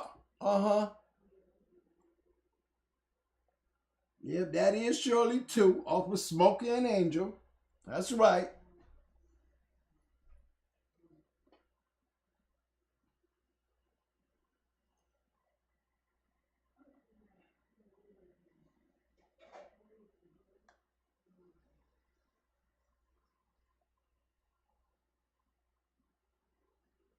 Matter of fact, this is a James Pope breed. Y'all want to know who this is? Yeah, this is a going hard dog. Yes, it is. There she is.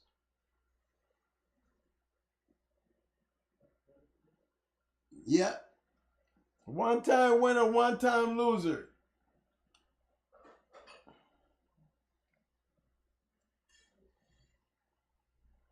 You see it on there.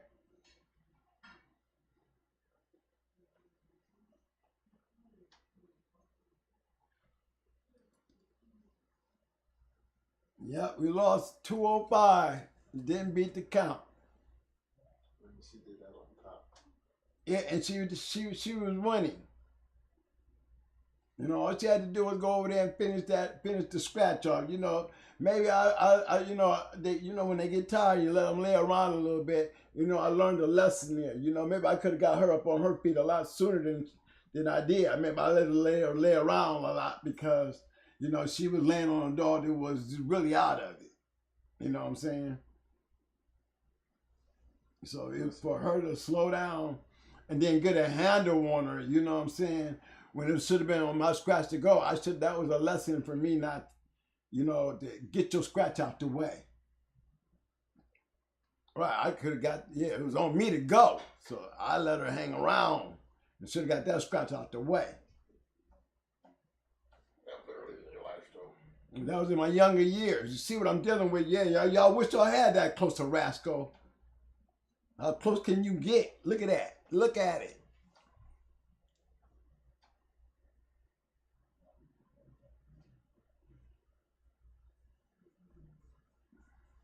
That's how old these dogs is right here. This is Shirley before there was even a Blackjack's mama.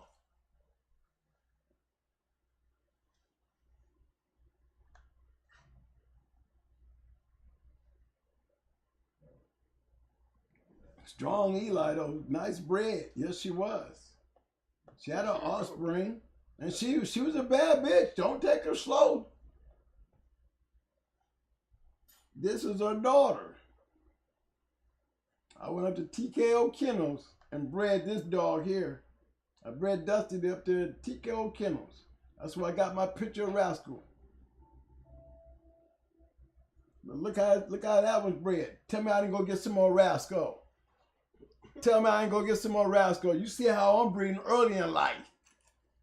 I'm trying to get me another one. You know what I'm saying? Pat Front said, "Twin, don't forget that double bred Oso Negro." Look at you. Who said that? Fat Front. Fat Farm. I'm waiting on one of y'all to say something. All that Oso Negro. You see it? You know I'll be up there paying attention. I heard y'all the other night talking about that Oso Negro. You know what I'm saying? Why you think I put it out there? I got to show you. I had to put it up there to let you see. So y'all don't have to worry about me over being prejudiced or funny acting. You look at what I had.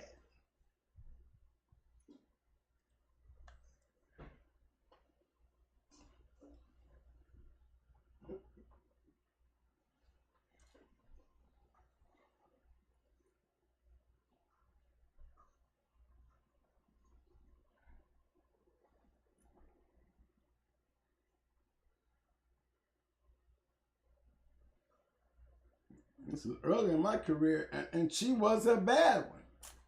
I actually gave Pope, the Little May's sister, you know, I should have kept them both. Because both of them was bad as hell. Crybaby was a bad bitch. Crybaby was bad. She was a bulldog. When I said she was a bulldog, she was a murderer.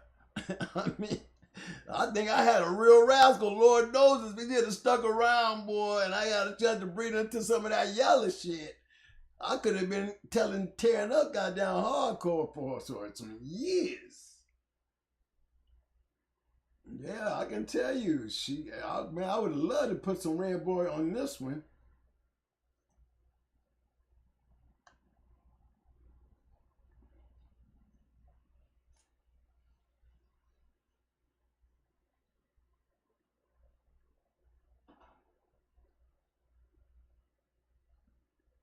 Yeah, she was definitely a nice dog too, and I lost her to the winter, man. I was so hurt. I mean, I had head and everything. Still don't know how I lost her. It was a sad day when I went out there and seen her dead and up in there. It's just like the sports guy was just, just studied, just slapped me around. But then, throughout the years, I don't know why I'm blessed. But golly, what can you say about a guy who had these kind of dogs? Come on, how you gonna tell me? Look, they still say going hard on him. Everybody still be talking like I was just a Mayday man. Come on, y'all. Did I look like Mayday in there anywhere? Did you see any red boy in there anywhere? Y'all don't even see no Jeep up in there. Right, these are the early parts. You're going to see a lot of these and Snooty.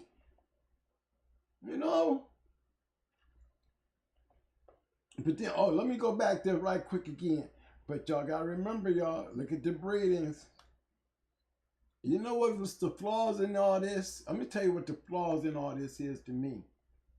Okay? Doc Irby through match dogs.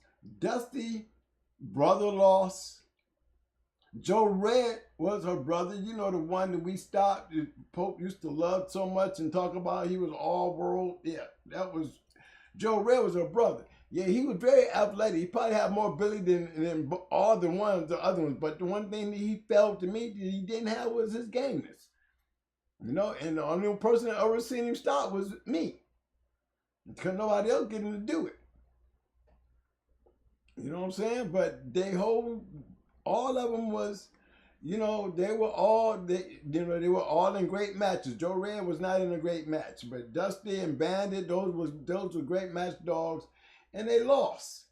To me, they just didn't have they had ability, they had the gameness, but they wasn't on that level. They wasn't leveled up. They needed help. They needed more.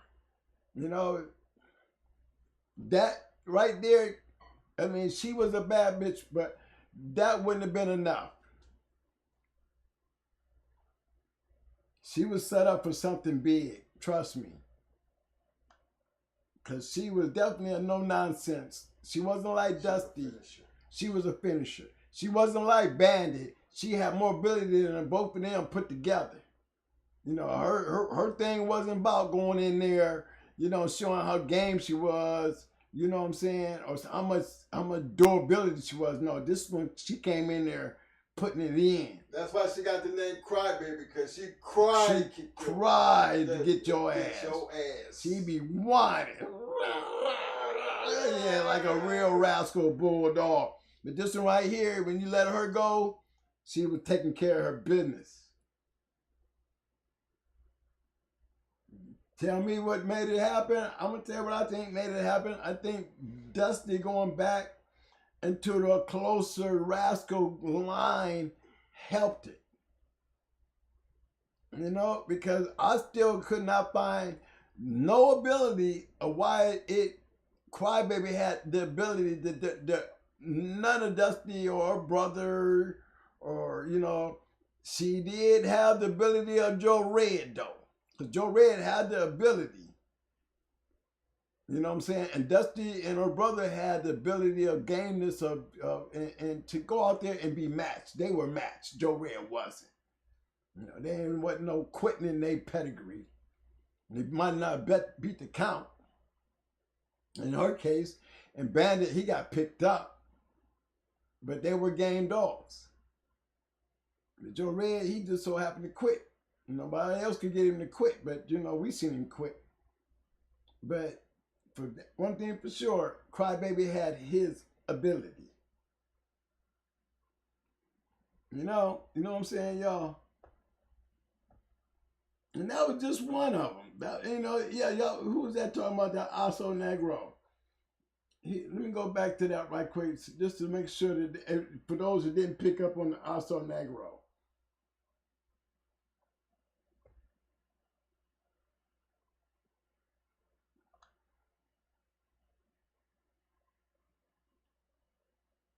See, y'all gotta understand who Oso Negro was. I had to go back there just to make sure that y'all seen.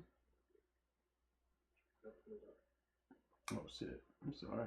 I'm looking at the Oso Negro there. Y'all. See, there you go.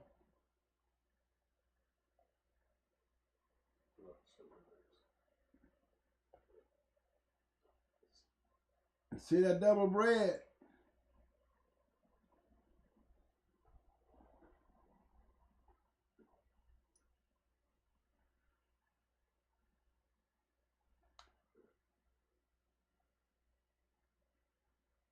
At one time, 1 or 2 hours from some great breedings. And this is Wilson's Pit.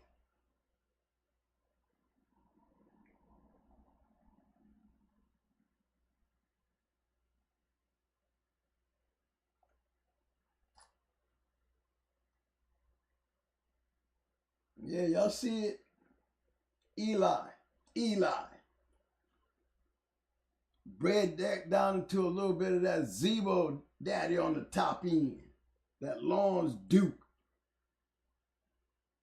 See, that Oscar dog, he was supposed to have been a match dog.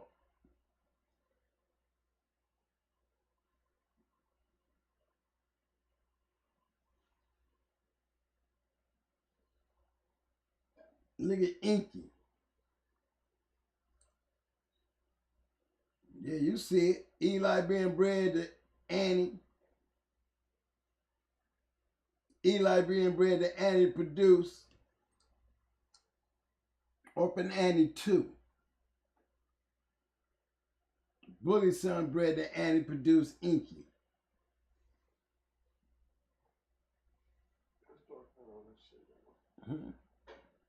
Yeah.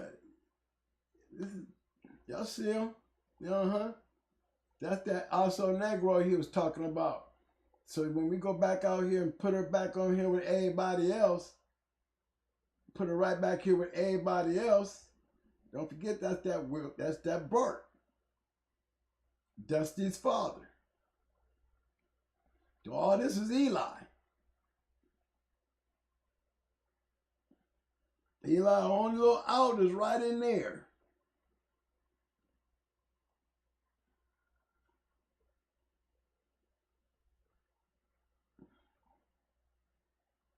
You go to, and we ain't even talking about this up here. Look at this. I ain't want to have to kill y'all with that one. I ain't want to go be no bragger about it, but dang, twin. Okay? Tell me twin wasn't messing around with that shit. Yeah.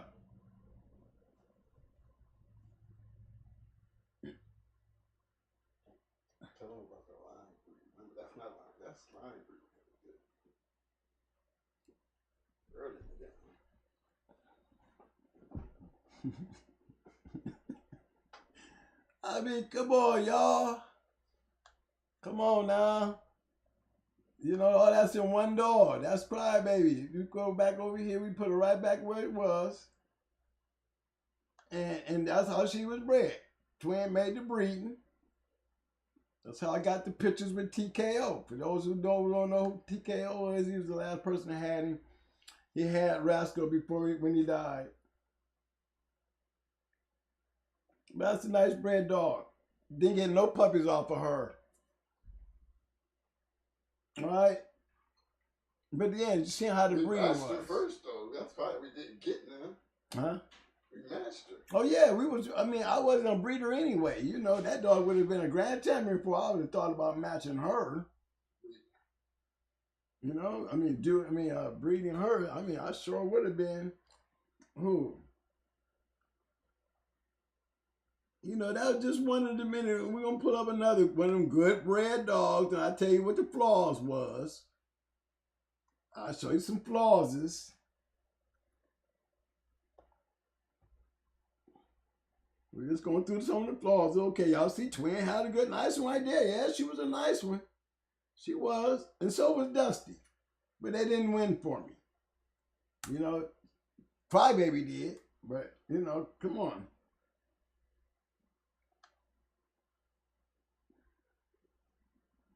Okay, we always talk about this one right here. You know, we didn't have this one up before.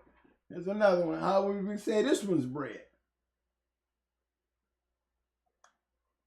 No, how would you call this one? It's clearly an inbreed, right? Wouldn't you say? Eh? Clearly an inbreed, right? Brother-sister breeding.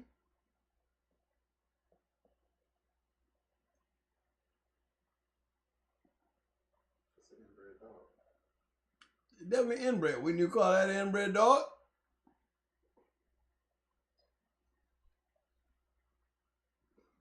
But inbred what? I'm looking for the Shark Tank to figure this out now. What do you call that? Inbred what? Did we say inbred Snooty, inbred Molly B? Or do we have to step back a little further and go back into the Arts Missy, the Snake, and the Eli? Do we need to go back there where it really belongs to start out at?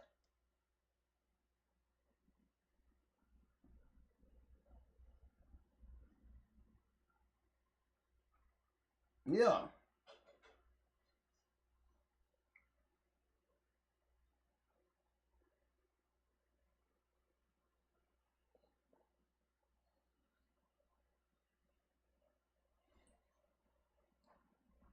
Mm-hmm.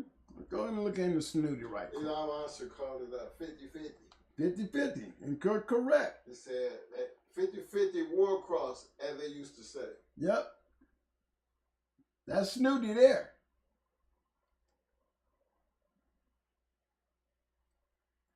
To the dog ball all day. Boudreaux, can't say he ain't in there. Spike.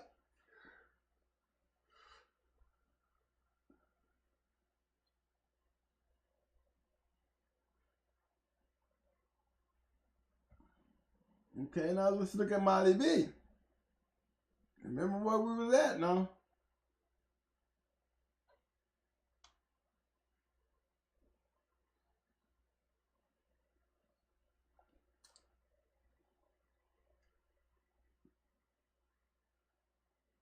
You see old big boy there.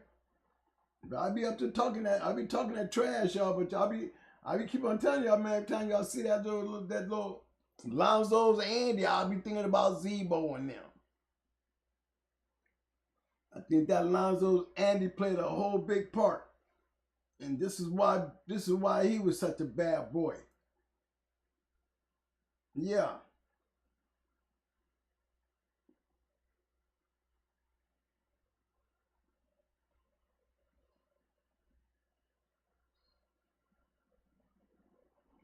Mm-hmm. That's a good one right there.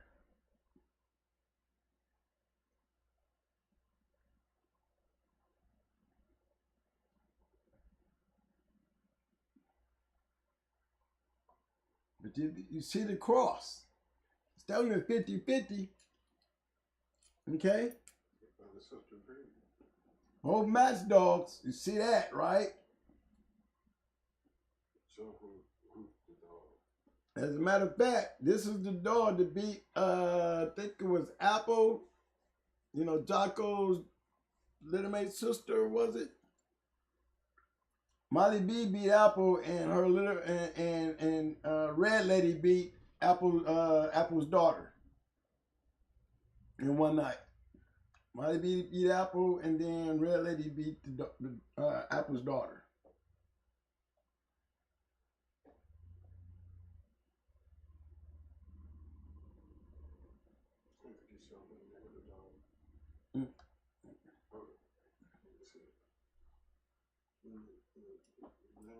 Okay, y'all know what this is?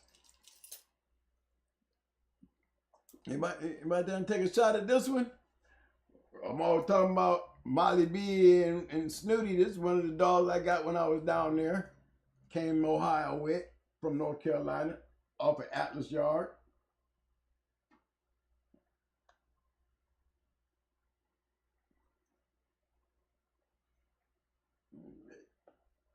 There's Judo.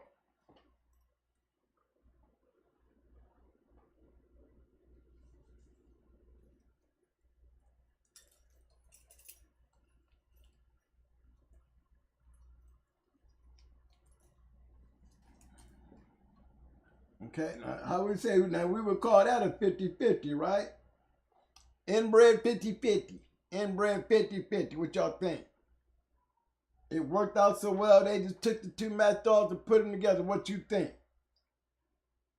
Because we know Molly wasn't she wasn't no registered married. He was. Maybe she might have been one day, but she definitely produced some winners. But she was breeding a Snooty though. Killer bitch though. If I'm gonna do it, I'm gonna breed it to a killer bitch. This is why you got some of these going around. You know what I mean? At least they're making it to the box. Remember, Judo's loss was not due to Judo. Yeah, Judo, yeah, that's right. Judo's loss was not Judo's fault. That was my fault. You didn't have to lose that one. You know what I'm saying? But yeah, they were match dogs. They was bulldogs. This was a bulldog. Probably would have been a grand champion if he hadn't got stolen. I was definitely a proud man to have him.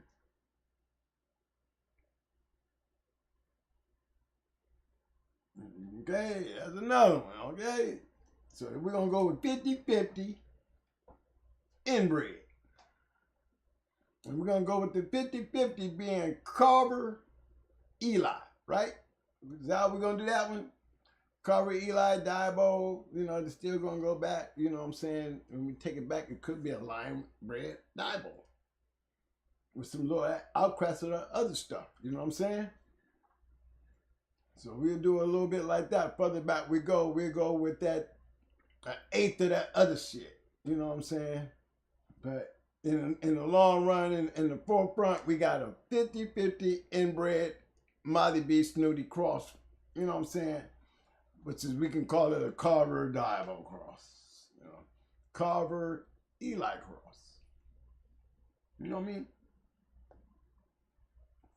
Somebody got another one. Let me see. Let me find me another one of them crazy ones, y'all. Yeah, I'm gonna find another one of them. I'm gonna show you one. I'm gonna show y'all one. Here go one.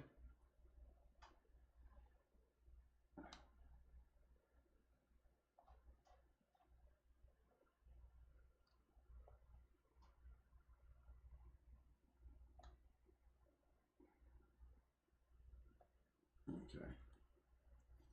I'm gonna try this one right here, y'all. See if I can get this one.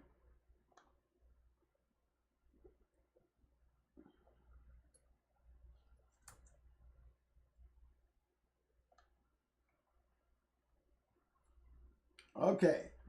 So what we gonna call this one?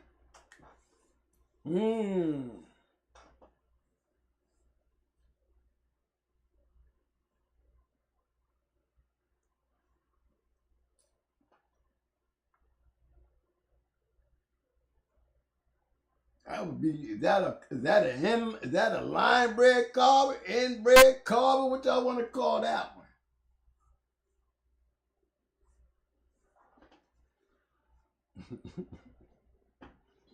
Hey, check out my chats, man, what they saying.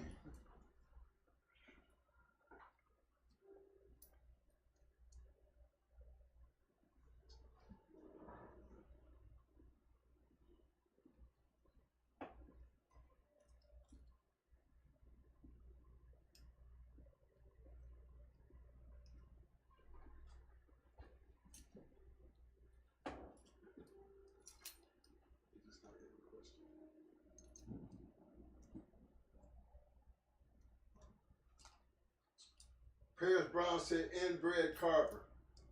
Man, that's what I would say. Mayhem said inbred.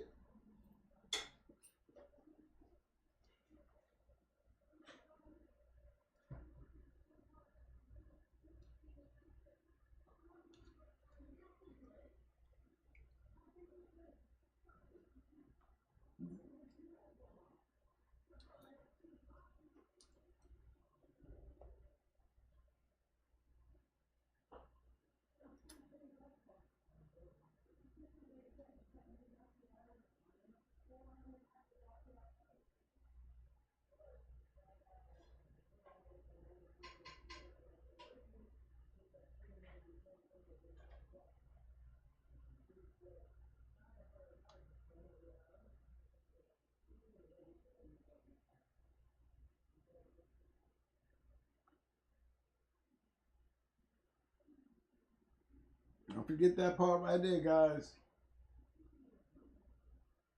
Just wanted to make sure y'all remember this piece right here, all right?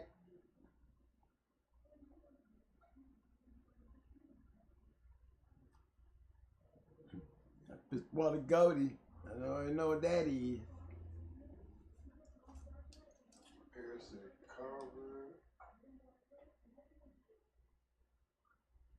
Brian said very much so. And then Mayhem said could be the whole damn pole. There you go. It's good. You're right, man. You're right. Right, because it got a little out in there because they can't forget about Butcher Boy. Rumans, Eli Mantra said this doesn't have much to do with chat, but let's break down Hargrove's Rufus pedigree. Hey, we can go get Hargrove's Rufus. You can go get Hargrove's Rufus. And he said, pistol misspike with a Butcher Boy out. That's right. Himmy! Himmy coming in with his doctrine and shit. Doctrine degree with the Himmy. You right, Himmy. Himmy coming in here with his doctrine degree. He hit it dead on it. Did you hear that, y'all? Himmy got it.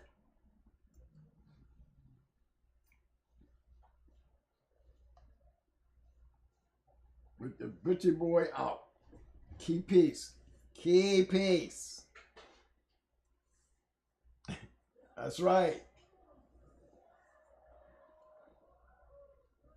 Show the dog. Okay, time for me to show y'all the dog. Yep, they go. One of them dogs I got from Atlas, y'all. Here's another one.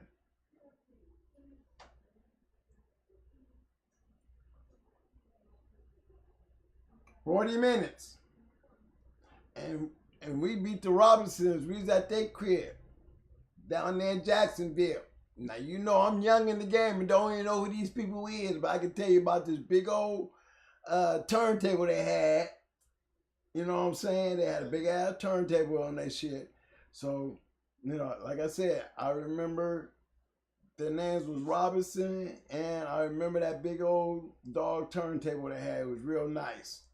But I beat one of their dogs, and he was supposed to have been a champion. Was it Thor? They called him Thor. Now, I don't know who Thor was. I don't think he was Smeller's brother, but I know that's what they was calling him, as Bruiser was smashing him. And at this time, y'all, we didn't do nothing with the dog as far as conditioning, man. We didn't even know what conditioning was. You know what I'm saying? And this is no bullshit, y'all. We didn't even know nothing about all that. They was thinking they was taking advantage of us, and we was kicking their ass.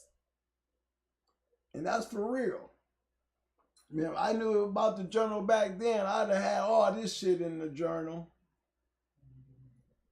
We didn't even know how to condition nothing. We just, Paul would pick us up and, hey, look, they want to bet some money. We go in and do it just like that. What our dog weighed.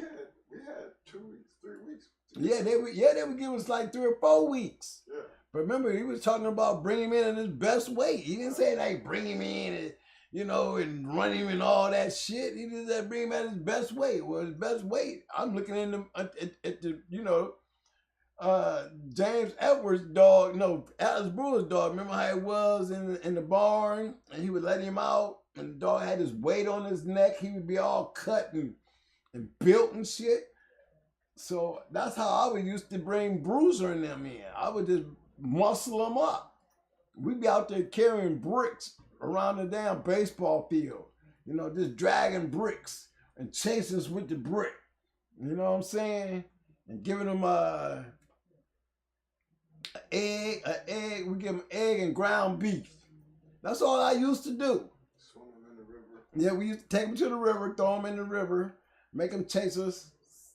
You know what I'm saying? I always thought I would drown one of the mugs. You know what I'm saying? Because they seemed like they would work more harder trying to get back in that boat. I'm saying we're gonna end up killing the dog out here, man. I ain't no fan of this shit. Because all he wants to do is chase the boat down and try to climb back up in it. And he is not having a good job doing that, you know? So yeah, I was not a fan of the boat thing. But that's who that is. That's Bruiser. He got stolen. I had more dogs stolen from me, man.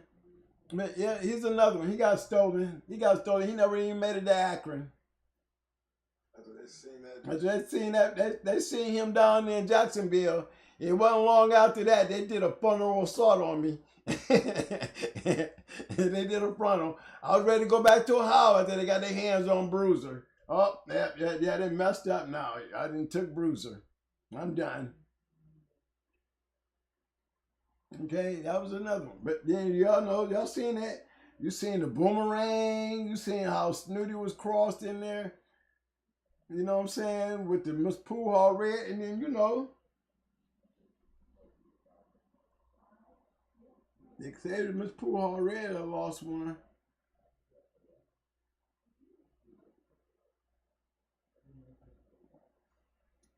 Okay, I said, you know, I'm just going through them, you know, my breedings, you know what I'm saying? Some of those breedings outside of the stuff that I'm known for.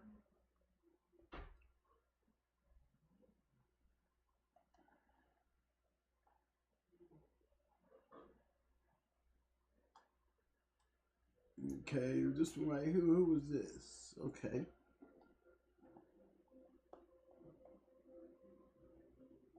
And they ain't my, and guys, these ain't really my breedings. I was not a breeder. That was not me. You see what Twin doing? Twin putting shit down. That's all Twin doing. I'm probably making sure Paul either nervous or very proud of me, because he know we didn't care.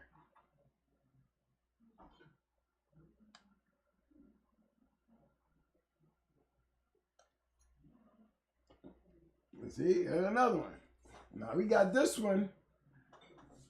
This one right here. This one came from Sheriff Powell. We got him from Powell.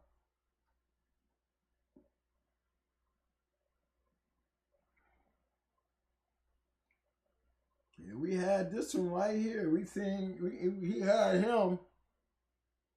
He was another when it was a nice bad boy. He was bad. And that's how I met Triplet. At the time, he had Stevenson's big bean. He had been up there with him. That's where I saw him at.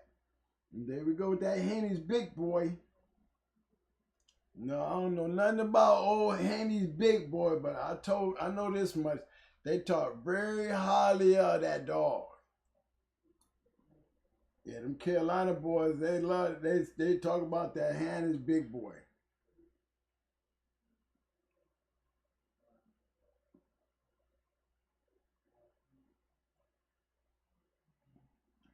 They say, I don't know who Snake was. Yeah. I said, well, being Snooty, I had those 2 losses. I was leaving with Snake. Okay. You know, some people say he had Handy's big boy in him. Snooty did. Not Butcher Boy, but Big Boy. You know, again, here's another dog. Came out of the Carolinas, another one-time winner.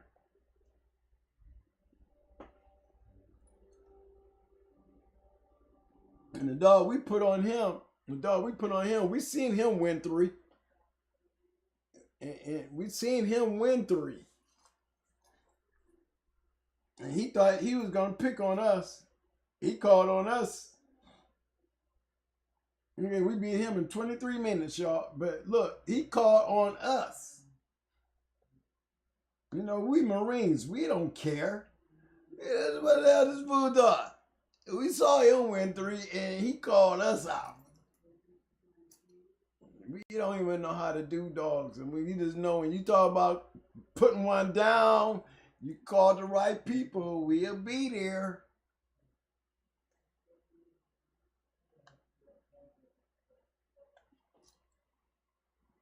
No, Cheryl Powell was like, man, I don't know what y'all doing, but y'all out here whooping these people's ass. I'm tell you what we doing. We train dogs. We do know how to train dogs, y'all. We might not know nothing about no conditioning, but one thing we did know how to do, we know how to train dogs. And between them bricks and them runs and them chasing, swimming, and what they call the best weight, okay, that's what we bringing in, the best weight. We got them looking not skinny, skinny.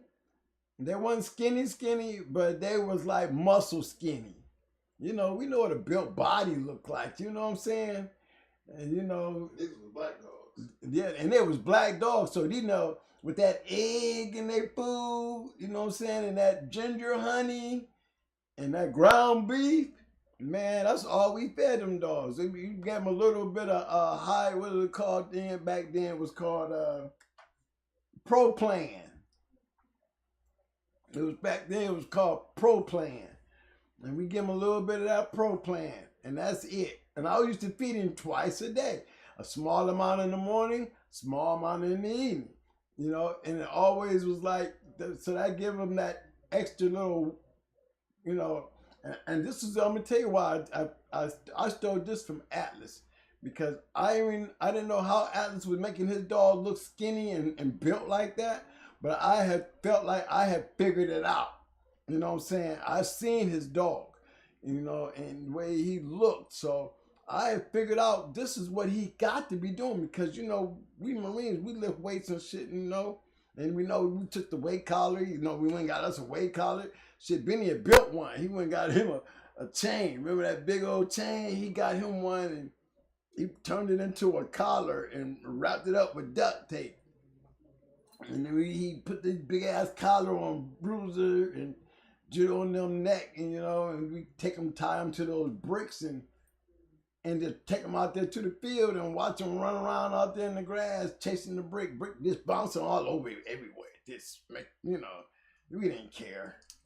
You know what I'm saying? And one thing for sure, these was some rough ass dogs, y'all. You know, we don't know if we was because they was rough because we was tough. You know what I'm saying? Because even Sheriff Paul, he had to admit, man, he was like, man, they either mad at y'all or they proud of y'all. One thing for damn sure, we had a buzz going on, y'all. We had a buzz. You know, we left North Carolina and brought those dogs up with us, you know. They was bad. Oh yeah, and that was blood, y'all. That was blood. Yeah, that was blood. Now this is where I was in North Carolina, so you know these are North Carolina dogs. You know what I mean? Look who I'm dealing with: James Edwards and Atlas Brewer. Come on, there's no reason. This is what I was supposed to be getting, right?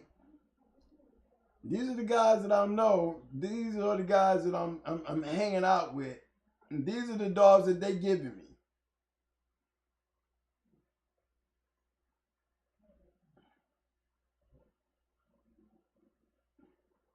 I think I got one more that the James gave us. Yeah. Solo.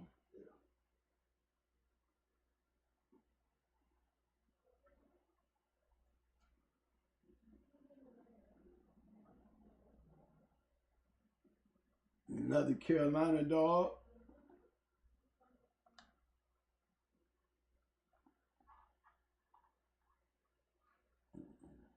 Hold on, let me get it out of here.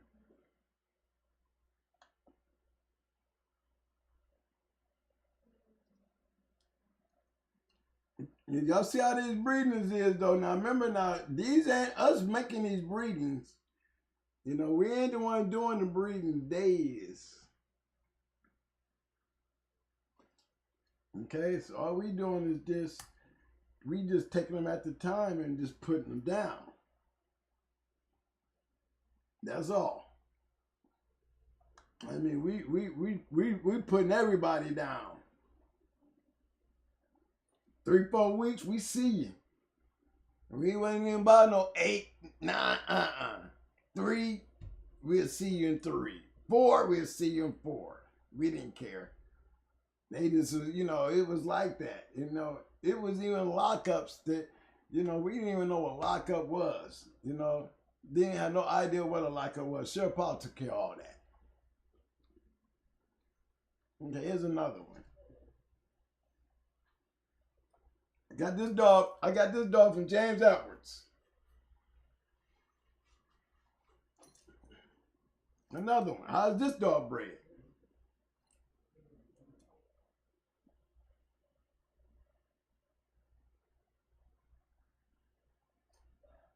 Are we dealing with a line bred, inbred, what bred?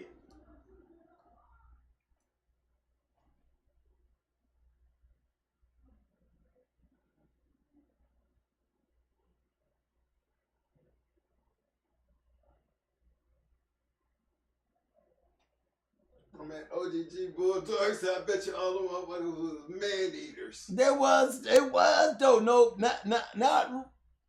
Well, yeah, they was. No, Bruiser wasn't no man eater, but that damn Blood and BA, yes sir, yes they was man eaters.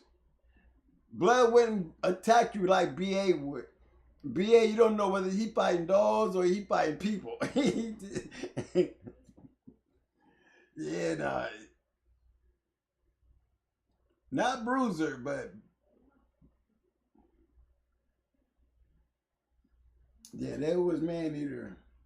They was man eater. This one here wasn't a man eater. Solo wasn't. Solo, this dog here was not a man eater. She was the most. She was one of the most beautiful dogs, y'all. She could have won dog shows. She was like the first original to me, like bully bitch. She was a little bit. She was like 30 pounds, y'all. I mean, in shape, she was probably like 31, 28. But she had this low, stocky body with this big ass head. And her ears was cut. You know, James had cut her ears, and it was one of the most coolest cuts. It just fit her perfect. This dog was beautiful.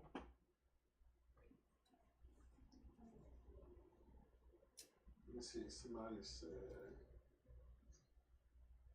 50-50. 50-50.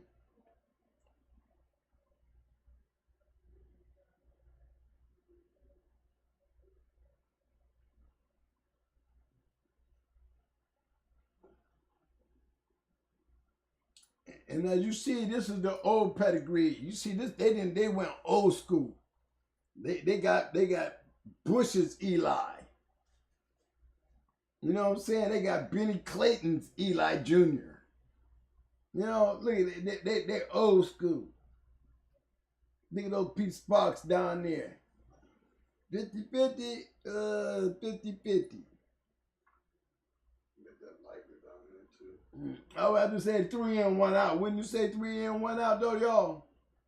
Or I mean, you got Carver there, but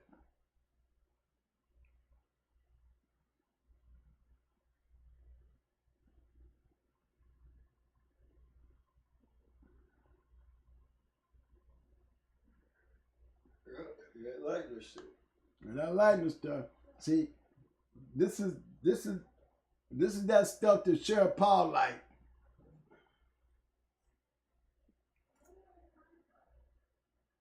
I gotta remember now, Bullet is Diablo brother damn near, ain't he? Something like that. I mean, Rascal.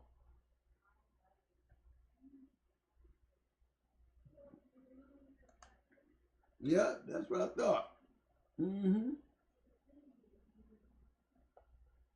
And he was into that lightning stuff. Sheriff Paul, he was getting him some Hattrick Lightner, and you got one. He liked the Levi. Because Levi could bang. Now, Levi was banging. He was a banger. But, you know, his Lightner Hetry shit, he swore that it couldn't nothing touch it. You know? And that's some of the shit that wound up in tornado. Mm-hmm.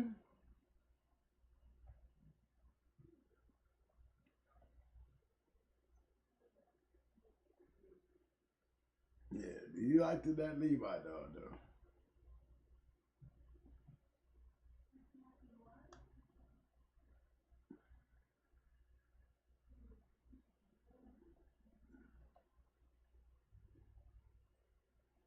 Don't forget that. You'll see that, right?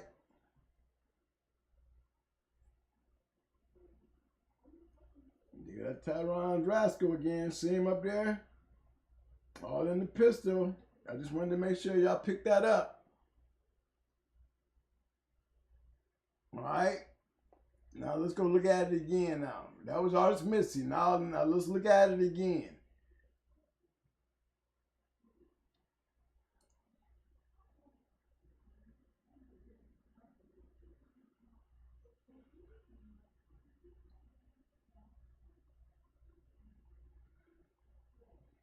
So would that be more of a 3 in, 1 out?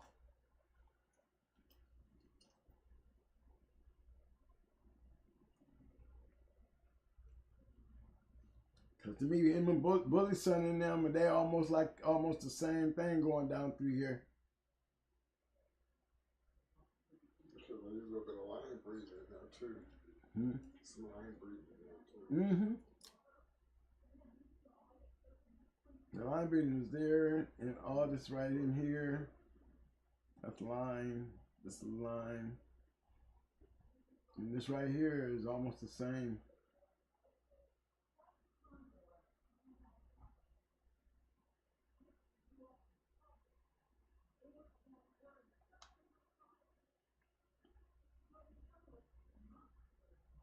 Don't forget, see, as I keep pulling up, you see that Rascal dog right there? You see me keep calling him out, right? Mm-hmm.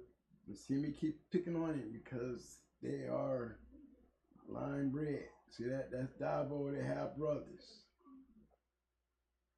You know, and you're going to find that. Now remember, now this is Bully Son.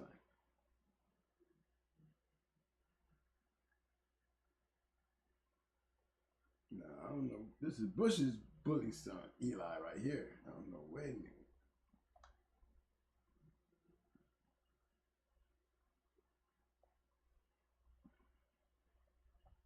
I don't know about that one, y'all. That breeding didn't look right. You know what I mean? Maybe okay. I'm a little off on that. But on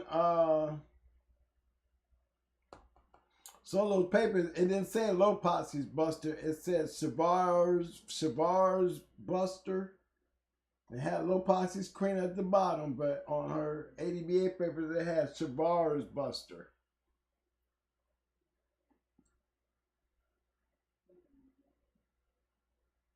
Yeah, that little bushy Eli right there, that one right there, because, you know, Bully Son ain't off of that.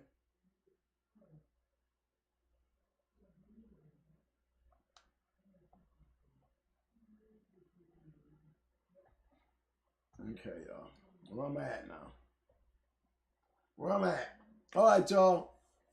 That had a little bit of everything in it. But if you notice something, and every one of these breedings, you know, whether they, you know, the prospects of the fact was we weren't doing a lot of breeding. We was doing a lot of, you know, just putting dogs down. Yeah, we was definitely marking up the yard. My man, Jermaine Hunter said that was Eli's real pet. Hmm? He said that was Eli's real pet. That's what I mean, somebody told me that. That's why I kept that ped the way it was.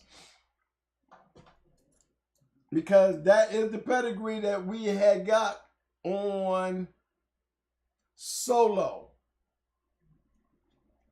You know, Solo's papers did have it bred like that, but I didn't know that Bully Son and the Bully Son of a honey bunch and then was the same dog because of the Savard's Buster. I thought it was two different dogs. And on the ADBA, that was the way it was on her ADBA papers. It wasn't like Bully's son, bred when he produced Honey Bunch. Definitely wasn't the same breeding.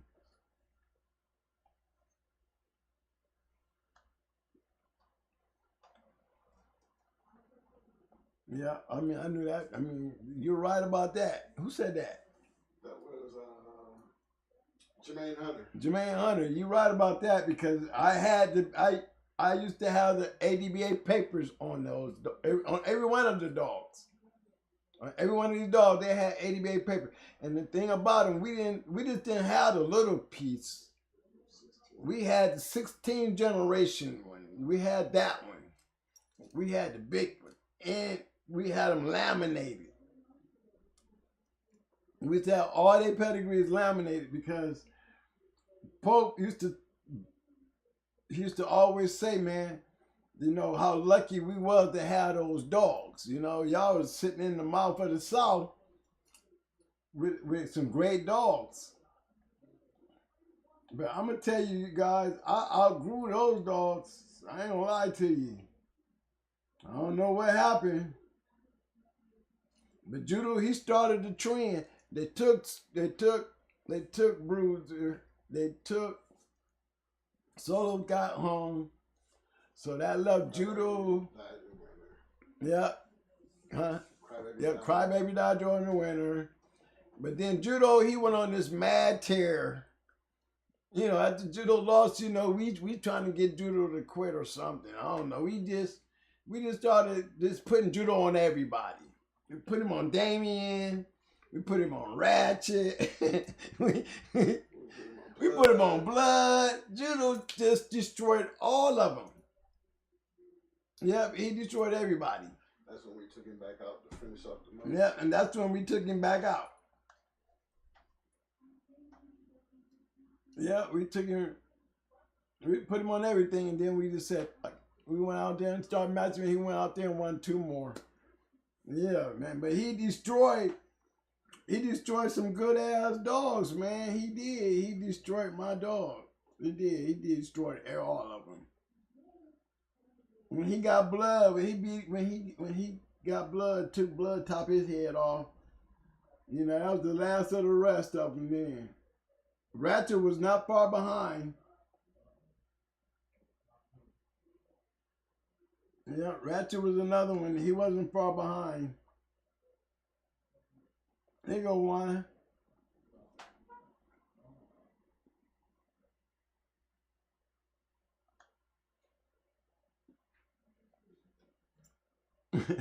I'm just pulling them up. I'm just pulling up pedigrees, y'all, this of my old stuff, man. I'm just putting it in here. So here go another one. I'm just laughing because I remember, how we actually grew out of them. You know what I'm saying? Because, the way they was getting smashed on, how funny how the game changed on us,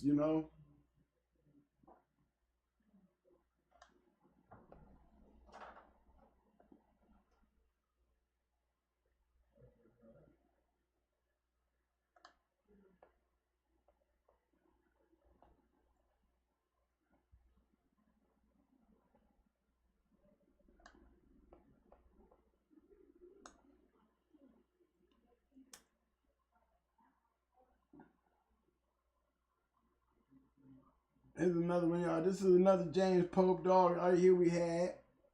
This the one that just stopped Joe Red. See, they got that Savage Buster, like I said.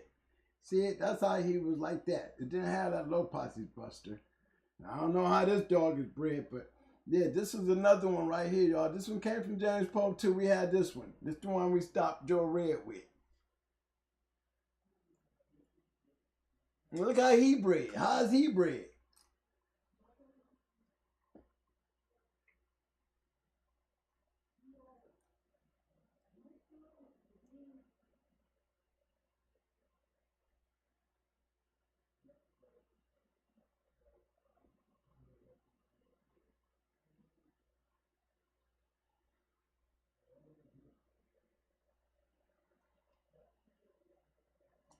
Yeah, I remember something, man. When we came to Akron and we showed Pope our dogs, this thing, he didn't know what we saw a dog that we saw on Atlas Yard. He had it in his backyard. We went and he showed us the dog. We told him what the dog name was.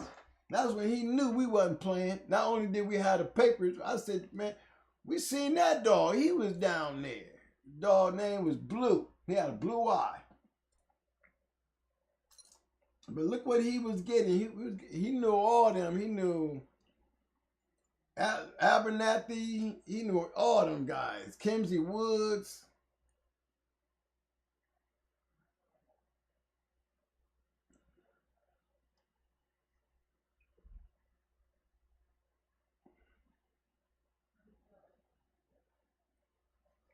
Yeah, we seen he had a lot of good dogs too.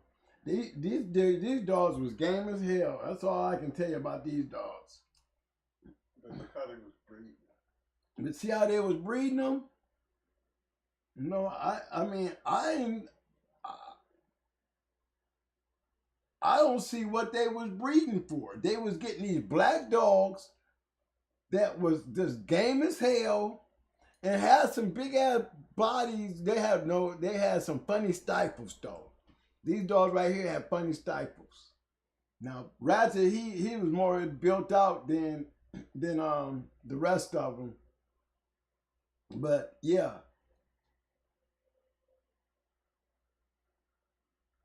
But they was definitely some tough ass dogs, but they didn't have no ability to me.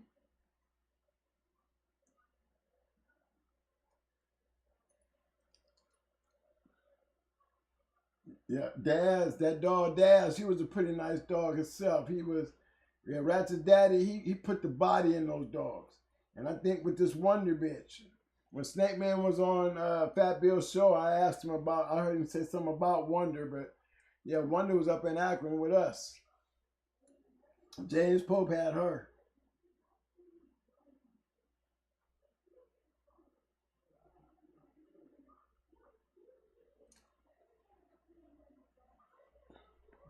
Yeah, Johnny had Hatchet too. He got him from Pope, but Pope had the dog.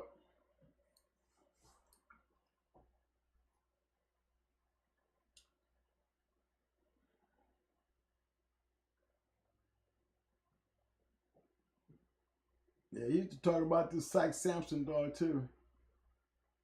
But you see what we had. You know. Yeah, another dog. This is Ratchet. This is the dog that, we stopped Joe Red in a row, 19 minutes, y'all. And the man never got over it. I swear to God, he never. With all the matches I had in my lifetime, I could never even consider the conversation over Joe Red and Ratchet. But Ratchet was, if it wasn't for Judo, I think Ratchet would have been a great match dog. But he literally destroyed a whole line of those dogs. He did by himself. Because they did not have the style to control what he did to all three of those dogs. He jumped on their head and took the whole top of their heads off. The only thing that we got out of the deal was all the dogs, none of them quit. But they all had messed up heads after that. Blood didn't live long after his. Damien, he lived through his, but he was never, after that, what good are they? You know what I'm saying? So then one day I went out with Ratchet. I would have loved to breed him, but to what at the time, we didn't know. But came out one day, gave him some water, walked away. When I came back, he was dead. I don't know what killed him. He died mysteriously like Buck Rogers, one of those kind of things. 1 minute I'm there with him and the next minute they're laying there dead. It happened with Ratchet and it happened with Buck Rogers in Florida. Ratchet happened in Ohio. It happened to Buck Rogers down in Florida. So whatever happens, I never knew what happened to either one of the dogs. You know, could have been the sports guy still making me pay for whatever. You know, I never tried to thrive or worry about it. It was just something that happened. You know, you hate to have to deal with it, but you have to move on. You know, they're still dogs. Okay, where we at, Mike? Sykes boy grandson. Yeah, I figured that one. Yeah, they talked a lot about Sykes Sampson. He beat a good dog one night. I forgot which one of them dogs he whooped, but he whooped one of them.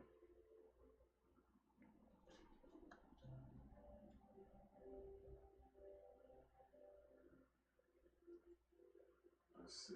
My man CPK Kennels, he said, I understand, but in any animal ecosystem, it's honor over traits. So it may be a fire, but if both parents bust teeth on bows, I know you need time to think about it. Mm. So,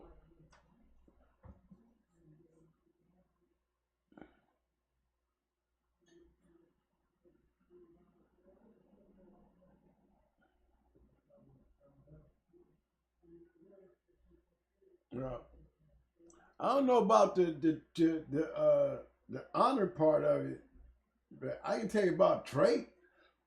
Traits do play a big part of it. You know, I follow traits. And I can't even really say I follow traits. I just know that we knew with Amber, because Amber was a back end dog, that we wanted to add more back end. And my kennel partner was just stuck on going to Ozzy, because Ozzy was a dog man who had champions, and he was like the guru, you know. He was Rock Bar Alley. He was a dog fighter. Okay, so he was stuck on Ozzy, you know. But he didn't mind when that fell through to go to Grand Champion Ace. And you know, again, that could have been something set up by the sports guys for it to happen, because we ended up going to Ace, which Ace was clearly a back end dog. He was a Grand Champion, 6-time winner, beat a champion, and for some odd reason, that trait came into our dogs. Red Ace was definitely a back end dog. She already got a little bit of that from Amber, but it was multiplied by 10 when we bred her to Grand Champion Ace. Because that was a trait that carried the going hard line. When we bred the Mayday, we didn't have Mayday dogs. We might have had Mayday in a line, but it was these going hard dogs are not Mayday dogs. Going hard dogs is just what they were when they came in before Grand Champion Mayday. Back in.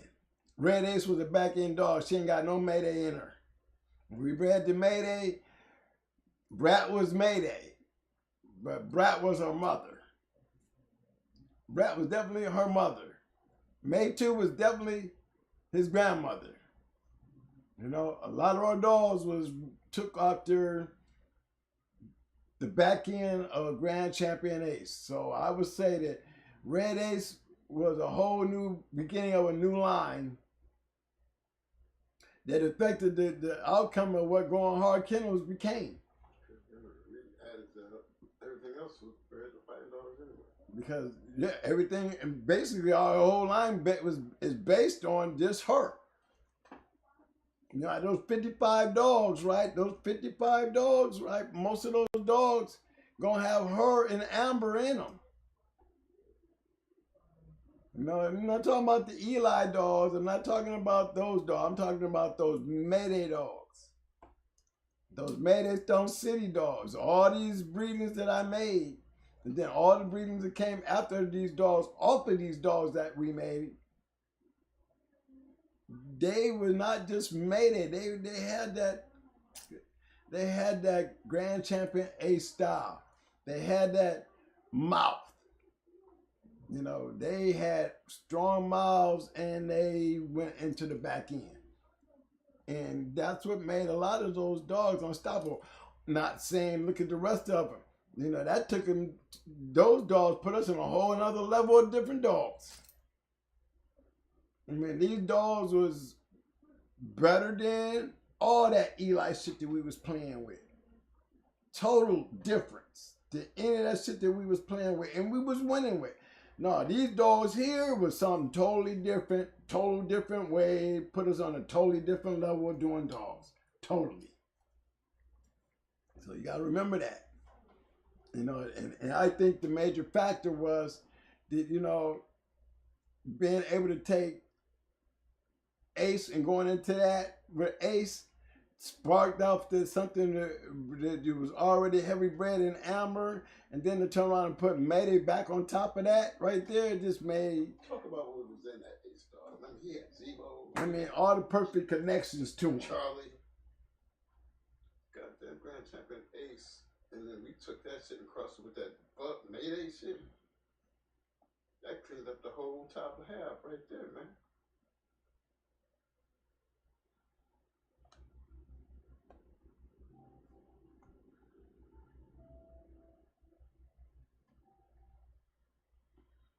Okay, hold on. Let me pull it up, man.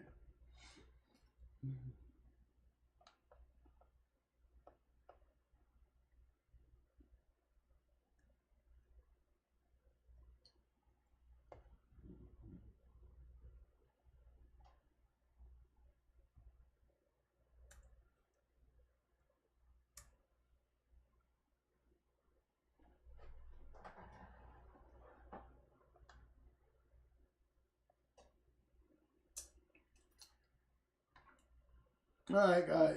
This is Red Ace's pedigree. Again, let's go Grand Champion Ace. Key factor. Key factor. This is already set up for an outcross. Because this is definitely a 50-50 or whatever you want to call it. You know, I've always been a fan. I always tell you about that Lonzo's Andy. It always puts me in the mind of Zebo. But, again, look at it.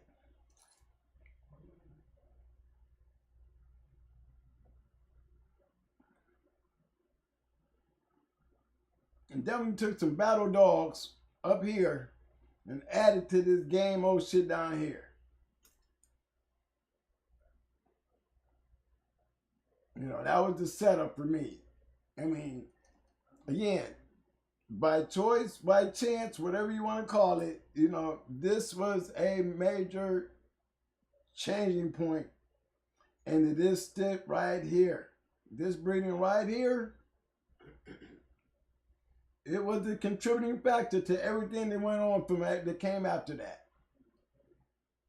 Everything that came after that. And it didn't take a whole bunch of damn dogs. This was, to me still, this was a bad bitch. You know what I'm saying? Believe me. One of the baddest dogs I've ever seen. Just had a bad night. But even in that bad night, this still falls into one of the baddest bitches. She could have been a Pandy. She could have been the new Angus. She could have been all that because she was every bit that. She was a destroyer. She did not play, and she carried that. Whatever that genetic gene was, it passed on. Could nothing handle the brat. Because you couldn't do nothing with Brat.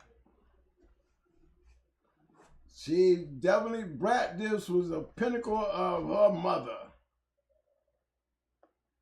And that's all she was. She was a pinnacle of her mother. Brat destroyed everything. And then you got Brat being bred back to Mayday. Did he have some, did we have a bunch of big heavy dogs? No. Nope.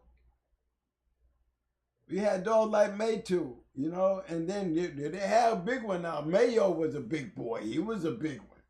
But they still had that back end ability, the trait.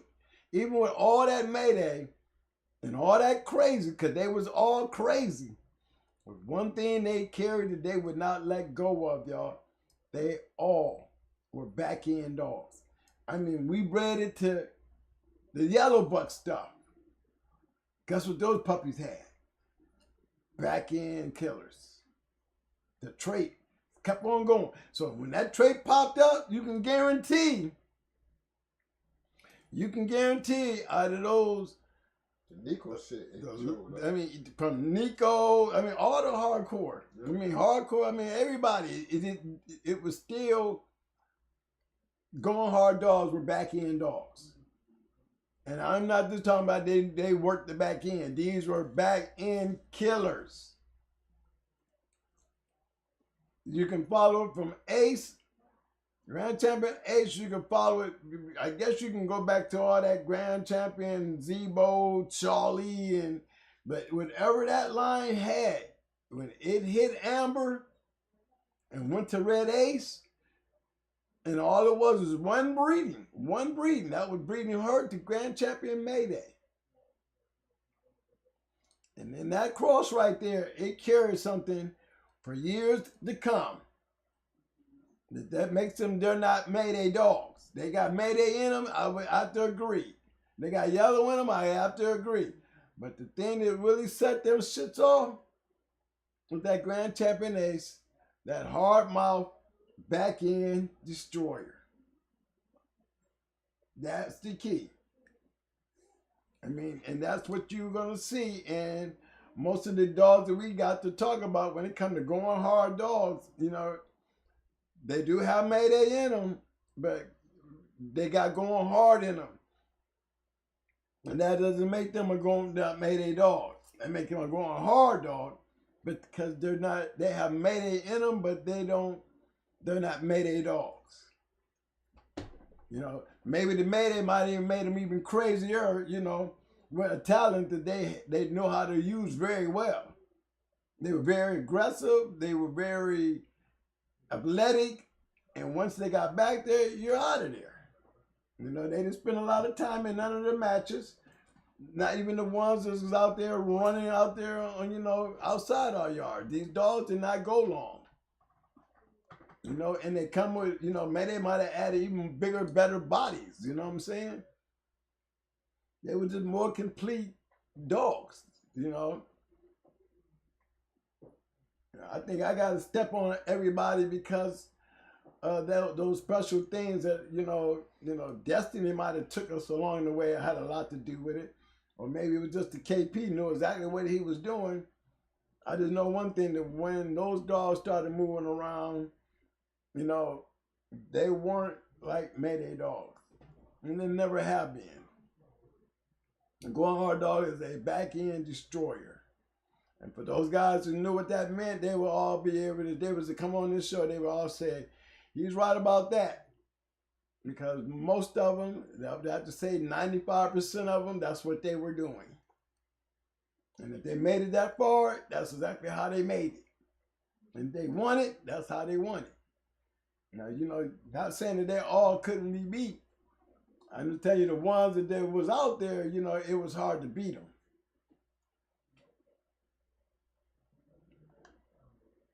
Okay, Mike, what time is it, man? What time is it, man? Is it that time, man? You got the clock on there? Mm-mm.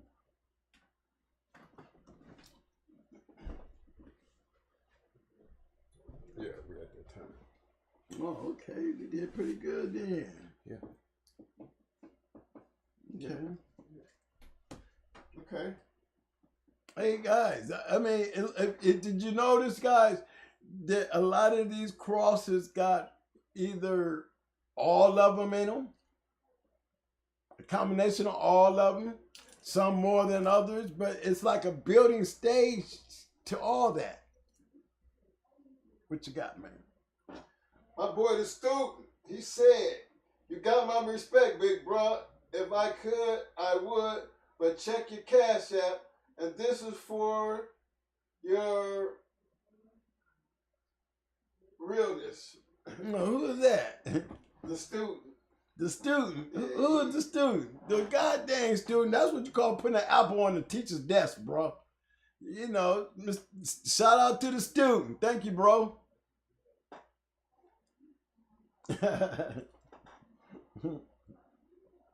Oh, thank you. Wow.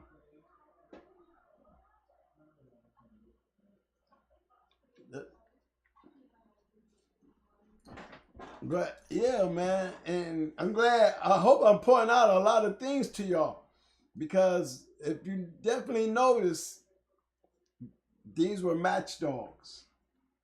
They weren't just good bred dogs. Everything we put up today was match dogs. I want to give a special shout out to my man Prentice Carr with the 5-piece. He said, "Twin, do you think a 4-way cross could be a bit of a cheat code by using 2 game strains and 2 mouthy strains like Real Boy Jocko / BT or Real Boy Jocko Jeep Rascal?" I think it was what worked. I'm in agreement. If you can shove 5 of them together to get a product that works, and the thing about it is, can it hold? Remember what I was saying about? Remember, you added Ace to Amber. Remember, Ace came with a scattered package. Amber was more indirect. But just imagine, them two coming together, maybe because of all that Red Boy that Amber had in her, really kind of did something to really spike that major piece that the Grand Champion Ace had. You know what I'm saying? That produced a genetic gene that was strong in those dogs. That's the part that you're looking for. That ability to be able to see what part do you want. I wanted to make sure that what got them there from the giddy up was what I saw out of Red Ace. I'm still telling y'all, Red Ace was the factor to the going hard strand. Red Ace. Whatever that shit did when that Amber Grand Champion Ace cross came together, what it produced was a strain, a genetic strain that was able to be carried into those dogs. Now, maybe it seemed to hold better with Mayday, because Mayday was still yellow, and you're still putting yellow on top of something that's already heavy yellow, Red Boy, Yellow John, whatever the hell you want to call it, anyway. So the more you're doing that and you study sticking Grand Champion Ace, the whole factor to the genetics to these dogs. That's for the Zebo. They got the Thompson's Party, the Zebo, you got all that match shit that made Grand Champion Ace. When you say Grand Champion Ace, you got to look at Grand Champion Ace pedigree. It's not a built nothing but a match dog. With some of the greatest dogs that you want to put together. That's all he was. And it worked. He was a 6-time killer. He didn't go 40 minutes. What was his style? He was a very hard biting stifle dog. And it created it and kept on creating it. Right on through our line, kept on creating it. So there's a factor into the going hard dogs. Which way would you call it? I would call it Grand Champion Ace. Because the trait itself falls back to him. The going hard trait really falls back on Grand Champion Ace. With all the Yellow John and the Mayday Cross and the Stone City Cross, there's still that strand that set them different than everybody else that we added to it. The dogs that were major and relevant into the going hard dogs carried the very strain, the Red Ace. A Red Ace. That Amber Grand Champion Ace cross. Red Ace. Set the trend for the dogs that became down later. Not saying you can't take nothing away from the major piece that I always kept telling y'all. If I'm going to be breeding, I'm trying to breed for the greatness, I didn't already try to breed great dogs over with the great dogs that I had, but I learned one lesson real fast. And I learned that by watching, by paying attention. You give me 5 of the greatest dogs and you put them together and you give me in one line, a bloodline, I can put all 5 of these dogs in one bloodline. I'm going to show you a bunch of goddamn winners. And guess what? You look in there in your history and you're going to be finding out real soon, real fast, that you take them 5 dogs that I'm talking about and go through your history, you're going to find that they are the most consistent line ever to be produced in the dog game. And I'm talking about all 5 of those dogs as one. That is a genetic strain that is the most consistent, the most winningest, the most historical playing far as playing in the damn dog fighting world in the history of the dogs. Jeep, Yellow, Honey Bunch, Awesome Baby, Grand Champion Buck. Them 5 dogs.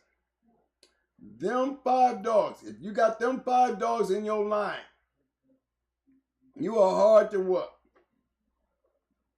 In my sense, to me, and I can put up a bunch of my shit, I can go with, if you give me them 5 dogs that's got Grand Champion Ace in it, which makes it a going hard dog, I will show you the closest thing that might be able to get with that shit. Because I know I took that Grand Champion Ace stuff and maintained putting them 5 dogs in those dogs that I had, and through the years, without me, they did it on their own. Because every one of those dogs were producers. Every one of those dogs could produce greatness. And if I'm going to be playing, don't you think I want to play in the land of royalty? No, I mean, I like Jeep Red Boy Rascal, but that Jeep Red Boy Rascal ain't nothing to me if it ain't you know, doing what those top 5 dogs is. Because Rascal's not on that top 5 list. Sorry.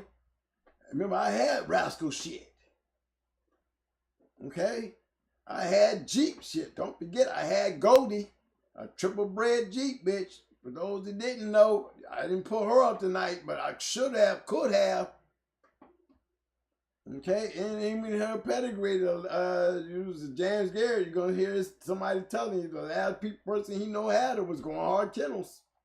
And we did. We kept her until she died. She died on our yard.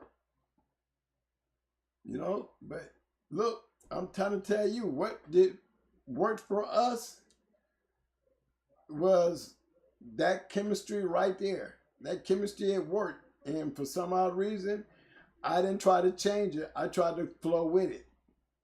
You know, Big Mike, Hardcore, yes, they had Rascal in their stuff. And they stayed consistent. Very consistent. You know?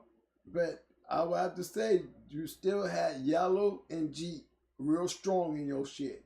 And I'm going to always say, Rascal's going to always carry the bottle. It might work, but he is not the factor. You can't take him out. You can't take him out. But you give him the bottle because that's all he doing is sucking on what Jeep and Yellow have already done. Rascal has not done nothing of either one of those 2 dogs. So I'm always keep that point. Jeep Red Boy Rascal, Jeep Red Boy Rascal, and guess what? One is on the end. Rascal, you need to stay on the end. He's not a major factor to that. You know, he's a bottle sucker to Jeep and Yellow. Period. Okay? That's why that Red Boy works. Rascal just adds flavor because it's game. Remember, it's the same old game ass shit that I got. You know what I'm saying? Out of the deal. You know, good bread. All that. You know, I wish I would have had a bunch of crybabies, yes. But I can guarantee you, if I'd have been able to take those dogs and breed them into some yellow shit, I'd probably be running around with like Hardcore. I probably would have had me all on bitch like Felly and me and them. You know what I'm saying? Okay, but then again, look what he's dealing with. He's one of them ones that made Yellow famous too, because he stuck to his yellow shit. He's winning with yellow dogs. Remember, he added Yellow to his Eli shit. Hardcore added his Eli. Who was his Eli? Jeep And Rascal, he put some yellow on that shit. And look what he created. A whole goddamn line of dogs. A whole line of dogs. A whole line of dogs. You know, we ain't talking about a cutoff time. We're talking about a whole line of champions. Okay? Stone City did the same thing. They did it with Buck. They added Jeep to it and even got better. You know, me, you know, I plugged into them and it didn't change nothing about what I did. It made it even greater. Now I got Mayday being added to this killing shit. Now I'm adding Stone City to this killer shit. You know what I'm saying? That's why I'm sitting here in this chair, pointing out these pedigrees and showing y'all. You know, I've always had great bred dogs, but I'm gonna show you where my pinnacle changed. It changed when my thought changed. Breed great to great. Breed what is great. Maintain the traits of what you see is great, and continue on. And you can start any line of dogs, understanding them factors if you understand what it means to be true to yourself and what you see and what you want and what you're gonna feed. You know what I'm saying? That's what kept shit around. So think about it when y'all breeding. Think about it when you're buying your dogs. Everything ain't all good. You know what I'm saying? You know, if it was me, puppy peddling would be a real hard thing to do.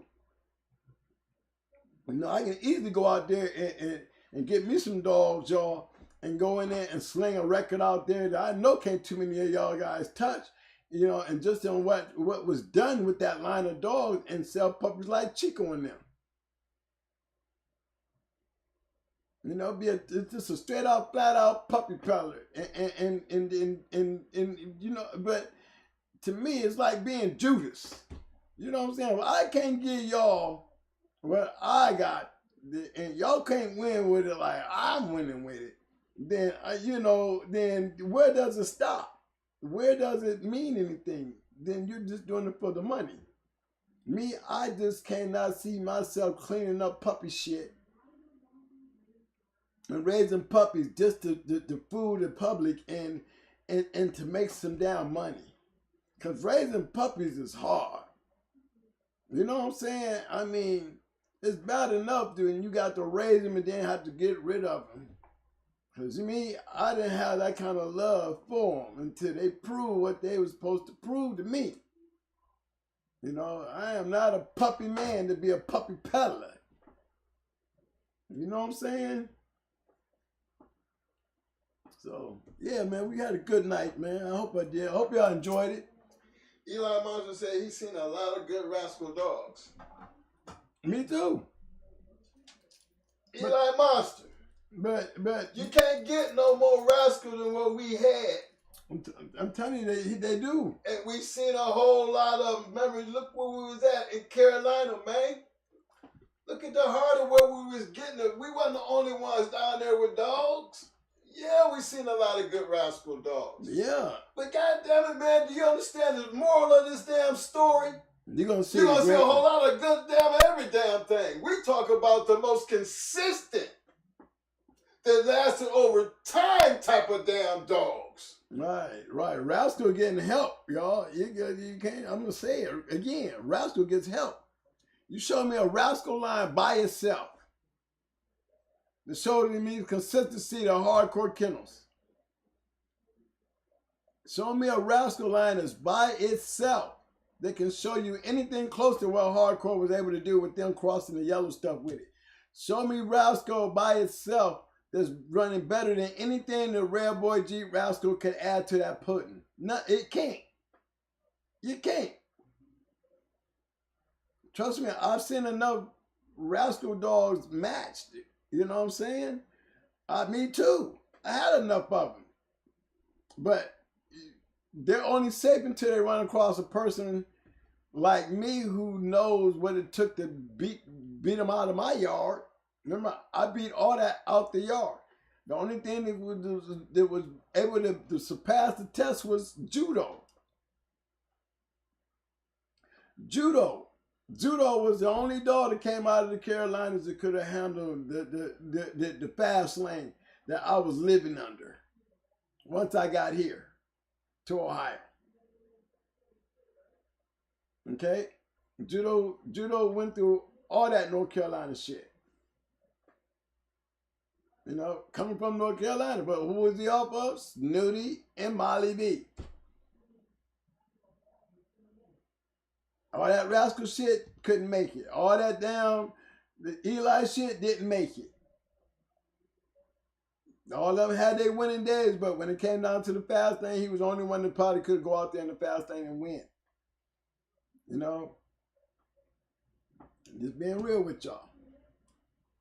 Not taking nothing away from Rascal. Remember, I got the signed picture. I need to bring it, show y'all. Remember, I had these dogs. Tighter bred than y'all could ever look at. I'm right there with him. You see how close I am to him. But I can tell you, you're going to sign a lot of L's. Do your research, you'll find what I'm saying. A lot of them, they're going to be game dogs.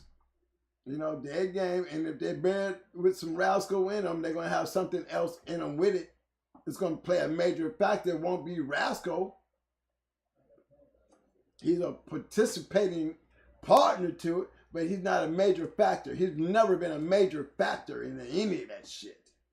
Ever. Because he's never been a major factor in the dogs. Trust me, he hasn't. He needs help. Always have.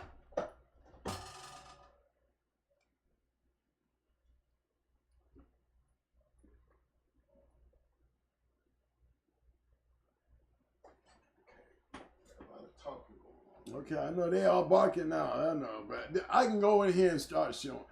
You know what I'm saying? It's already late. I don't want to go in and start showing y'all, but I'll make it a date to go in here and prove my point. But remember I said, I'm using just one example, hardcore. You cannot bring me a Rascal dog that's bred that has done anything like Hardcore Kennel has done with that Rascal shit. And I can tell you why the Rascal is working in his shit, because he had contributing factors. Y'all say the same thing about Holland work because of yellow, you know, where Made in them come from. Okay, but let's just put it to truth. The factor was really Patrick Tater. It wasn't even a Holland work shit. It was Patrick Tater crossing up with the yellow cross. That's what the key factor of it. The Holland work shit is like the Rascal shit. Never can be a contributing factor. It's a participating factor, but not a contributing factor.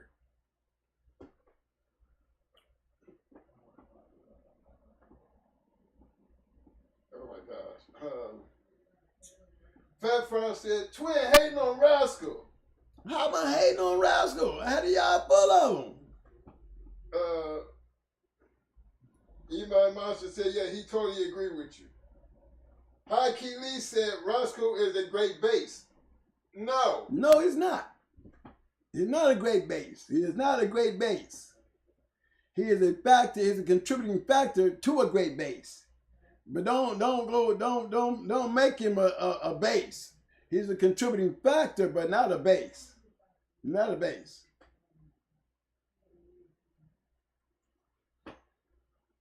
He said, besides James himself, the Rebel and Mountain Man had great Rascal dogs.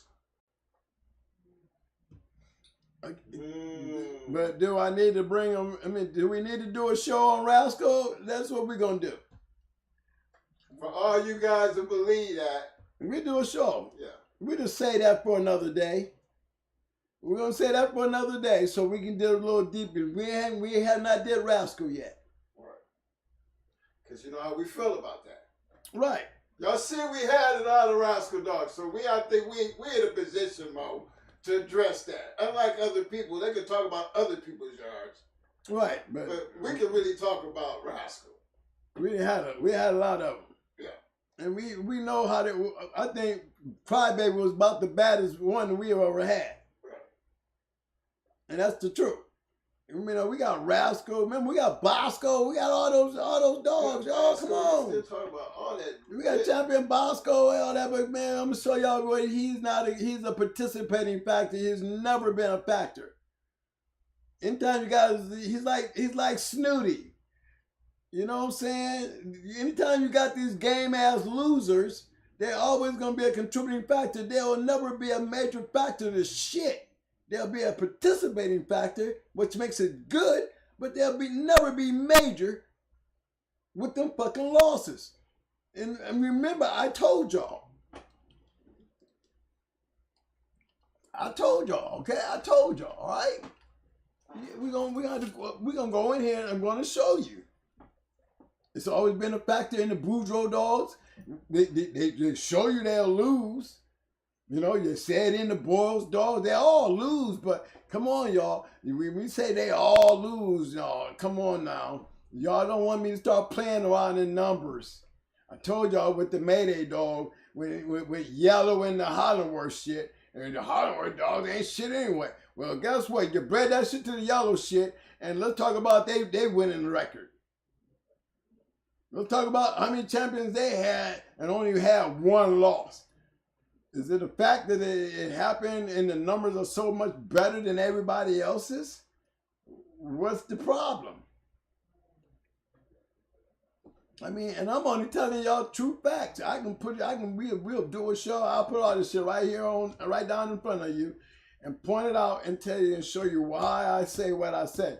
What is Twin's mind frame? Why is Twin saying this? Oh my God, I cannot believe Twin. Right. Don't believe me until we do the show, and I'll show you. Okay. Okay, that's all. Listen to me. I love you now. I got to show you though, right? I got to show you. I'll show you that with the Boyle shit. I'll show you all that with the Eli shit. I'll show you all that with the Rascal shit. You know what I'm saying? I'm trying to tell y'all. Now, when people was going out here trying to whoop a yellow dog, or a Jeep Red Boy dog, let's kick out the damn Rascal, because we don't even need him for that. You ain't gonna see a whole lot of losing. Huh. When you start adding that Rascal shit, and I'll show you some goddamn Rascal Jeep Red Boy shit losing. Get picked up. You give me some Red Boy Jeep, and I'll show you a lot more winners and a lot more consistency than you'll ever get out of Jeep Red Boy Rascal. Now, and we say the same thing with Jocko. You ain't gonna see, yeah, you got Jocko in yellow, you know, yeah, it made a big factor, but you had a couple of losings up in that Jocko shit, Argo, goddamn Apple daughter, all that shit, okay, supposed to be killer shit. There was additives to a fucking pedigree, additives, not a major factor to shit. Put that back on Yellow Red Boy. Yellow John. They are the major factors because they ain't got no whole bunch of losers and all that shit all up in their shit. They just additives. You can say the same thing about Jeep. Number one up in there deserved a spot for where I was sitting. You know, you ain't gonna see a whole bunch of his shit out there losing. I mean, he had a whole bunch of shit, but guess what? They had their time. But you gotta add in that Bully Son shit too, though. So we can allow them check for them motherfuckers too. Now, y'all think I'm bullshit. We talking about traits of winning now. We ain't talking about pedigrees. We talking about traits to the win. Shit, the only matters in the relevant shit, what was going on in those boxes. You know what I'm saying? I will show you quickly. Well, that's how we're going to end the night. That's what I think we can end the night with that one with more to come, right? Okay, love y'all too, man. I know y'all having a fit. Oh my God, I got G Rascal in my yard. Oh Lord, what is Trent saying? Solo but connected Kennels said, let's talk about Rascal's son, Grand Champion Pedro ROM. We gonna talk about it. Look, do we need to? But do we need to? I mean, somebody in the chat, y'all in the Shark Tank, go ahead and tell him. Go ahead and tell him. You know, we give Pedro his props. But what do you, is he in it? Is he top 5 of anything? No, he's not. He's not that top 5. He's not even in my Hall of Fame. Do you know why? Now we can go through his pedigree, that's some fat bill shit too now, y'all. So when we go to, there's a whole bunch of that shit was going on, y'all know. They had to put a stopper in that shit. They put a stopper in there and stop letting them in. Cause they come in and killing up all our shit. Okay, so let's y'all don't want to go playing with me. All right, y'all want to play there? We go there. All right, I'm gonna show you. We're gonna talk about Pedro, and what's the other one we're gonna talk about? Rascal. We're gonna talk about Pedro and Rascal. We're gonna talk about the Rascal dogs. Okay. All right. See y'all Friday, fellas. See y'all Friday. Hey, y'all appreciate the show tonight. First thing I do before I can get out, have my little epilogue and analog and everything, I need y'all to give me them thumbs up, thumbs up, thumbs up, thumbs up. Muscles, muscles, muscles. Roses, roses. I need them damn roses. Y'all help me out on this tonight, fellas. Yeah, now we're going to make the shows a little bit more interesting because now y'all bringing wolf tickets. It's time for us to go ahead and start the deals more, and now you're, looking in this thing a little bit closer. I don't mind. Let's go there.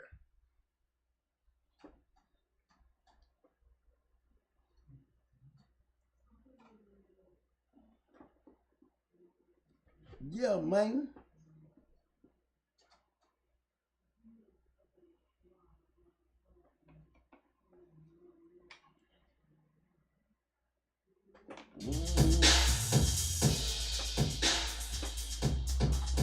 Let's get it in, man. Let's get this bump off with you right quick, baby.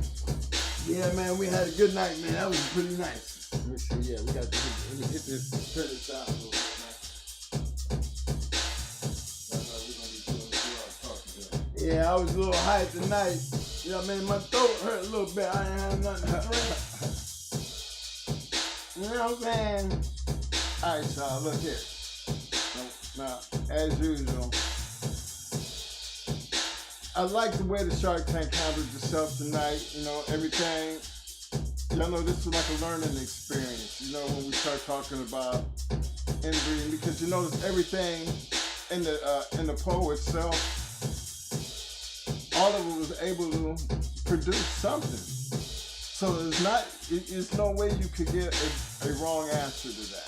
That's right. There's just no way. History speaks that. We can always go in there and find something. But the purpose of what we was trying to get across to y'all is being able to understand each level of each one of them. That was the key. You could take a little bit from over here and add a little bit of this right here and create your own shit. But in order to be able to do that, you gotta have something to start with. To say whether something got a base on it. Come on now. You can't get a better base than the top 5. That's proven fact. We can't change that. Y'all can say, y'all can add and throw anything you want to throw out there. But remember, in this Bulldog game, we do have a Hall of Fame. Period. It's called the top of the line. The cream of the crumb. Proven stock. It is what it is. You can argue about it all day, but you can't change shit. The fact is what it is. That's right, it is. And if anything else out there was doing better than that, then it would be in that position that they already are. So stop that throwing shit out there that ain't there. Don't even bring that shit into our conversation because it don't make the list. It's just one of many others out there. BB Red, Banjo. The list can go on, but it ain't up in that top 5, is it? Not in that top 5. Why? That's the answer you have to ask yourself. You ain't got to tell us about it. We already know about it because that's why we try to get y'all to understand. In order to get in the top 5, you're going to have to create something to get in the top 5. And they've been doing this a lot of years and I have yet to see it being done. And we've been out the game down there 20-something years now. Shut the hell up talking that craziness. Understand the facts. Quit trying to make up something that ain't real. want to make it real, then y'all the reasons. Y'all the ones that got to get us off of talking about Buck, Honey Bunch, Awesome Baby, G. I mean, we still all the same names. Y'all can't do no better than that. Okay, it ain't nothing better. Ain't nothing better. It ain't. Y'all Come want on, to listen. I mean, come on, y'all. No, I'm gonna keep on showing y'all. Hey, look, this is not up for debate. I mean, there's a difference when we can talk about people that's all in the Hall of Fame. But, you know, the best linebackers in the Hall of Fame. There's a whole bunch of linebackers in the Hall of Fame. But don't go to talk about somebody who ain't in the Hall of Fame. You know what I mean? I prefer you talk about somebody who's in the Hall of Fame, about who being the best at the job, compared to trying to throw somebody who ain't in the Hall of Fame and trying to make a case for them. Right. That don't make sense to me. That's a dead argument. Wait till he make the Hall of Fame, then, you know, your argument starts there. Let him get there first. Don't put him there because you're trying to have a conversation. Make them part of the conversation when they get there. Until then, they ain't part of the conversation, fam. I mean, Shiny Man, I give him his props. Shiny Man is a good one. But then again, I'm trying to tell y'all, listen, we do a little investigating, y'all be like, oh, I didn't know that. We're going to get him next. We're going to do Rascal first, and then we're going to work on that Shiny Man. We're going to get y'all that Shiny Man. You know what I'm saying? Because again, you got to remember, fellas, y'all the future. You can't change a damn thing. Y'all can't give me one Shiny Man dog, anything like a Mayday dog, a Yellow dog, a Hardcore dog, a Stone City dog. Give me one Shiny Man line of dogs that's doing what they've done. I'm sorry. You can't. Not there. I'm not taking nothing away from them. I'm just trying to tell y'all what's here and what ain't. The fact. You know, we keep on saying China Man, but China Man goes out a whole lot of different directions. Really, man, is something more solid than a whole bunch of directions because he's selling over $1 million a year. Right? I mean, god dang. The numbers are still shitty to me. And I can't really seem to kind of put something great together when it comes to those dogs. You know what I mean? I find it real hard to find something great. You know, a great match, a great story, something. You know, come on. Y'all know it's the truth. But I'm gonna leave it like that. You know, maybe it's just not maybe our flavor or maybe it's not our color. You know. But I'm gonna look for you guys to help me figure that out. That's why we're gonna be here. Friday. We're gonna continue on. Yeah. And the saga continues. And the saga continues. Yeah. So, as always, y'all know how we do this. Y'all better bring it. You better bring it because we're going to be there to be bought and we're going to be there to deal with it. But come with the facts, man. Don't make us do the work. You know what I'm saying? Put in the work. Have a real meaningful debate because we ain't here to knock what you're saying. We just trying to get you used to don't talk about it, be about it. Don't talk that BS. Yeah. No, that's bullshit.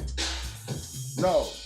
Bring your homework. Stand on it. Put it on it. Stand on it, Stand on it. You gotta start standing on it. When you start standing on it, then that's where it makes the No, debate. it wasn't termites, brother. It wasn't termite, cousin.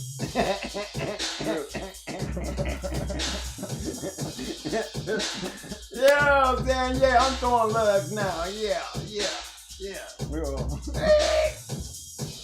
that's all we're trying to tell you, man. You gotta just, if you're gonna stand on it, be ready to, to do what we do. We put in some work. You know what I'm saying? We don't have no problem putting in that work, standing behind it because you're gonna talk about it, you better be about it. You know what I'm saying? That's what makes the conversation worth having. Everybody's entitled to opinion, but wait a minute. Just because you said it don't make it fact. That's a whole different type of story now. And See, what we trying to deal with ain't just a story, it's facts. So throw your opinion out the door, go do your homework, and come with some evidence. And come with your evidence. Don't talk about it. Be about it. Be about it. And stand on it. Prove it. Prove it. That's the new line. That's the new line, y'all. Yeah, that's our new line. Don't talk about it, be about it. And then prove it. That's what y'all need. Hardcore. Straight at them. Going hard. And always remember this. Because we gonna do it always. And he said we gonna do it always. I mean, because we're always scratch the win, baby. We don't be playing with that. Hey, man. Y'all better act like y'all know and catch on. For all my peeps out there in the bag with your pens and piece of paper, you know what I'm saying? Make them do their homework, fam. Come back. Let's bring it on. Man. Let's bring it on. Right. Put it on the Y'all table. know Let's what's talk up. about it. Yeah. And guess what? We even gonna bring the, we'll have an open mic, man. We're gonna let them call in. Yeah, we're gonna call in We're open gonna give mic. y'all a chance to plead your case. Yeah. So get ready, have your homework together. Don't come in here half-stepping and bullshitting. Stand on what you're ready to talk about. That's right. Be a good show if you do it the right way. Don't come in here with no nonsense. Show that you did your homework. Put your case together. Defend your way of thinking, and we're gonna talk about it. Tune in, y'all. Everybody stay safe, and we're gonna see y'all Friday. What's the dog of the day, baby? Dog of the night, here you go, right here. Who is that dog? Who is that dog? Appreciate the love, Timmy Mac. I see you, fam, with the two-piece. My man, Tony Montana, man, appreciate the love with the big Twinkie. He said, thank you for the love. Thank you for the knowledge and perspective. Twin. Thank you, fam. Yeah, who is that dog? Anybody know who that is?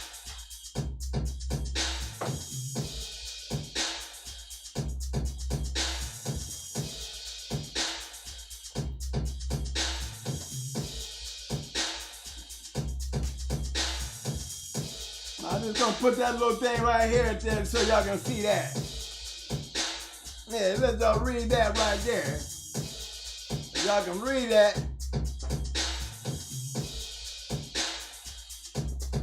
The great dog later on was sold to Going Hard Kennels. Who is that?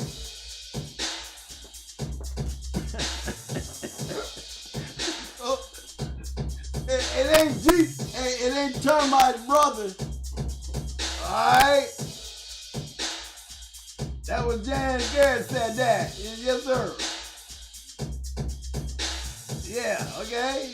I'm gonna help y'all there. Let me go ahead and put that Going Hard in there. Let me give her her real name. That's the name she died with. Yes, sir. That's right. Going Hard Goldie. Yeah.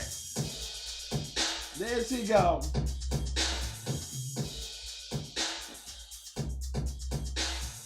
Dog of the night, y'all. How do we call this breed? Line breed, inbreed, 3 in, 1 out. Talk to me. Stop it. You Stop know it. what I'm saying, Jimmy?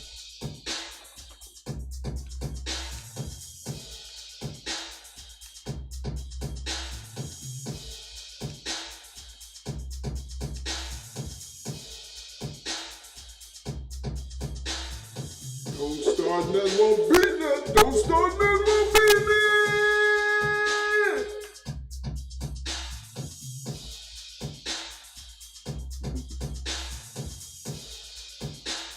Bring the noise! Bring the noise! Yo, Mo! Let him know, Mo! Let him know! Come on.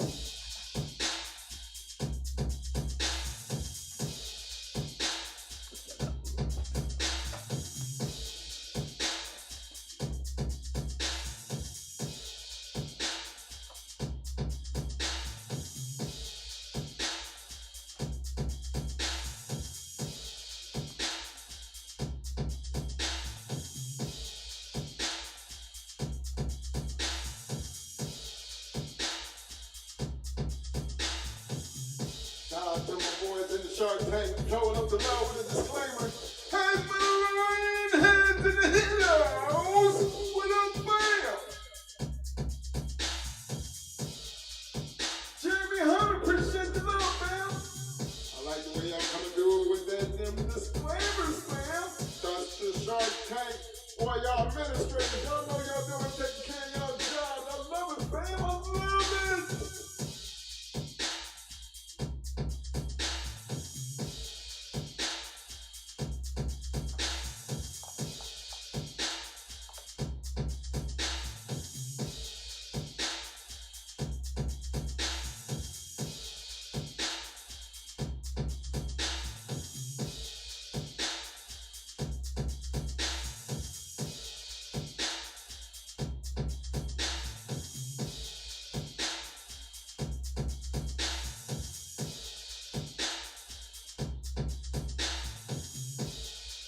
Man, Carlos Rodriguez in the house. What up, Carlos?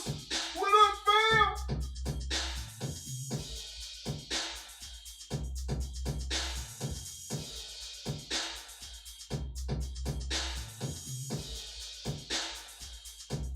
My man, Tony Montana in the hills with this 20-piece. What up, fam?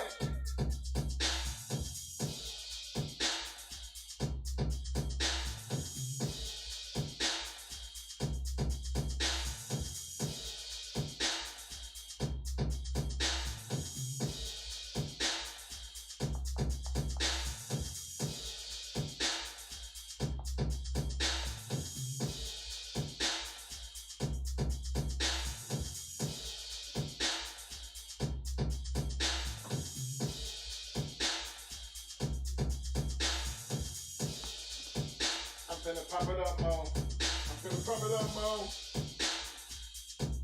Here we go.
show tonight.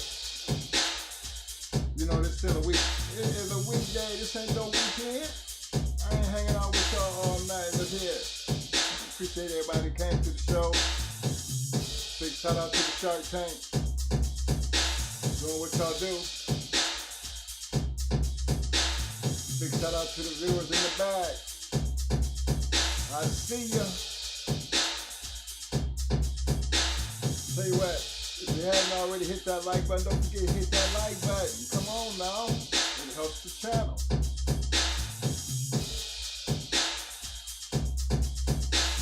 For all you new viewers, include some of your old viewers. I know y'all out there. If you hadn't already subscribed, please don't forget to hit the subscribe button. It'll be so much appreciated. We like to see the numbers go up. Actually, the numbers keep us motivated. So, don't forget, cash app run across the bottom of the screen. Always gonna appreciate, no matter if it's 99 cents. Every little bit helps keep us doing what we're doing. Big shout out to everybody with the super chats and the super stickers. You know, anytime you go out your way and donate again, from us anyway, it's always going to be appreciated.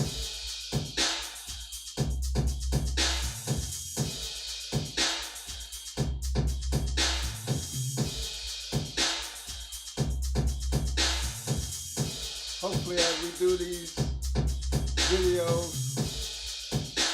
the good Lord keeps blessing us to be able to do these videos.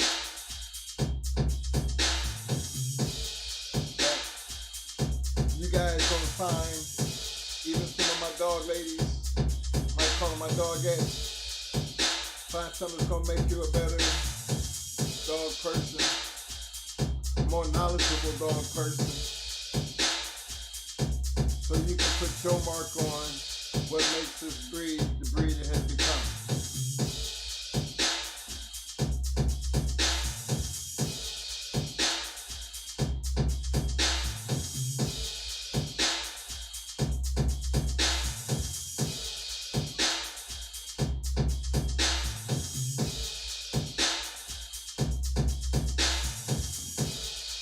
Knowledge is the key to any and everything as far as we know, as far as success.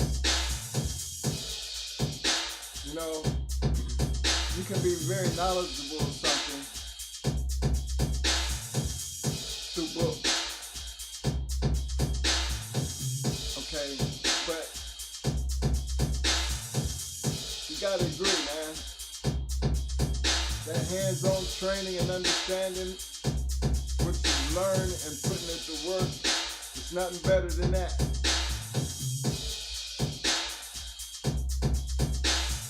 That's why we always, you know, we with that. Don't just talk about it. Yeah, talking about a lot. You know, you might know a lot. You can find a lot in a book. So what do you take what you learn and actually put it to work? That's what school's all about. That's what this is all about. Being able to take the knowledge that you have gained and then putting in work. You put in the work, that's when it comes down to now you're not talking about it, you're being about it. And when you're doing those two things, you don't have to prove it at that point. Now it's about prove it.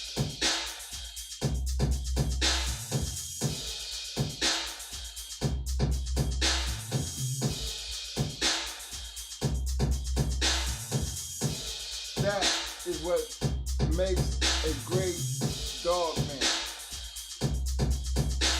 Whether you're a breeder, hunter, or just a love, even if it's just for the love of the breed. You never know and understand how it is to love and have one until you have one. We try to cover all grounds here.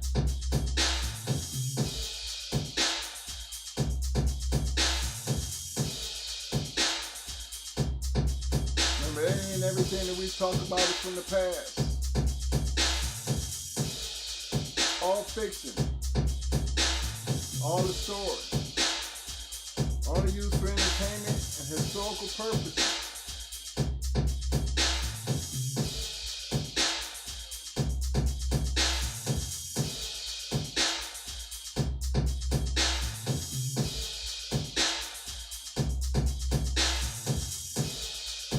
Main thing is, I mean, just from us to you guys is, do your job, do your part in getting the knowledge and passing it on. Because the next man's success will be all due to your success. Like, it's hard to tell a person how to be a great boxer if you don't know what a great boxer is. You've never been one. You gotta fix that first.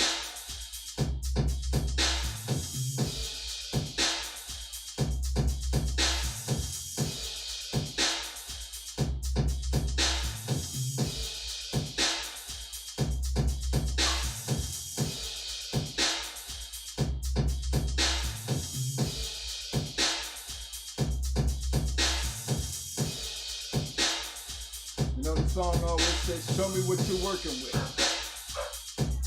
Didn't say, tell me what you're working with. It said, show me what you're working with.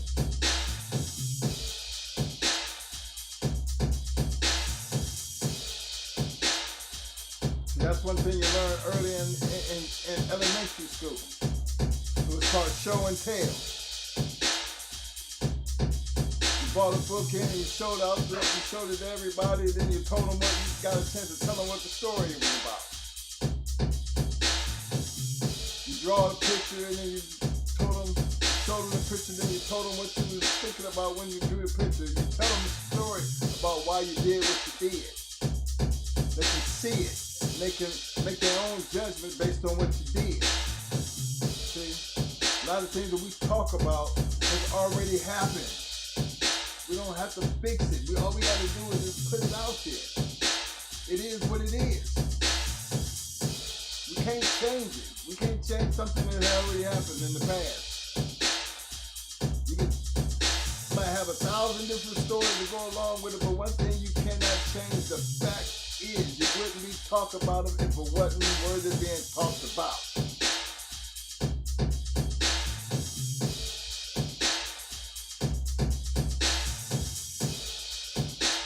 That's why we always say, let's talk dogs. As I get ready to shut this down for tonight, I want everybody to stay safe. Don't forget to hit them like buttons. Don't forget to hit that subscribe button. Remember, we will be here at 8 p.m. Hot Light Friday. Bring your pencil and pad because it's going to be a good one.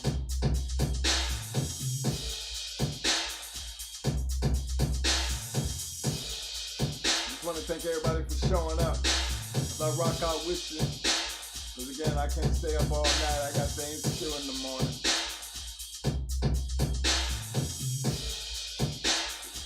Let's do this.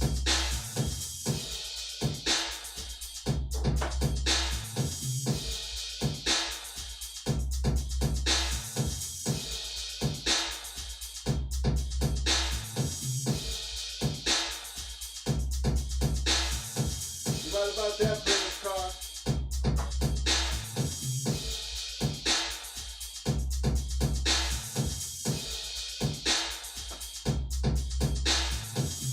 But a key point in that whole discussion, apprentice, you remember everything that we had in the poll, there has been success in all those different ways of doing those breeds. But when you're breaking it down, like you're trying to build on something, right? And that's what we were basically looking at.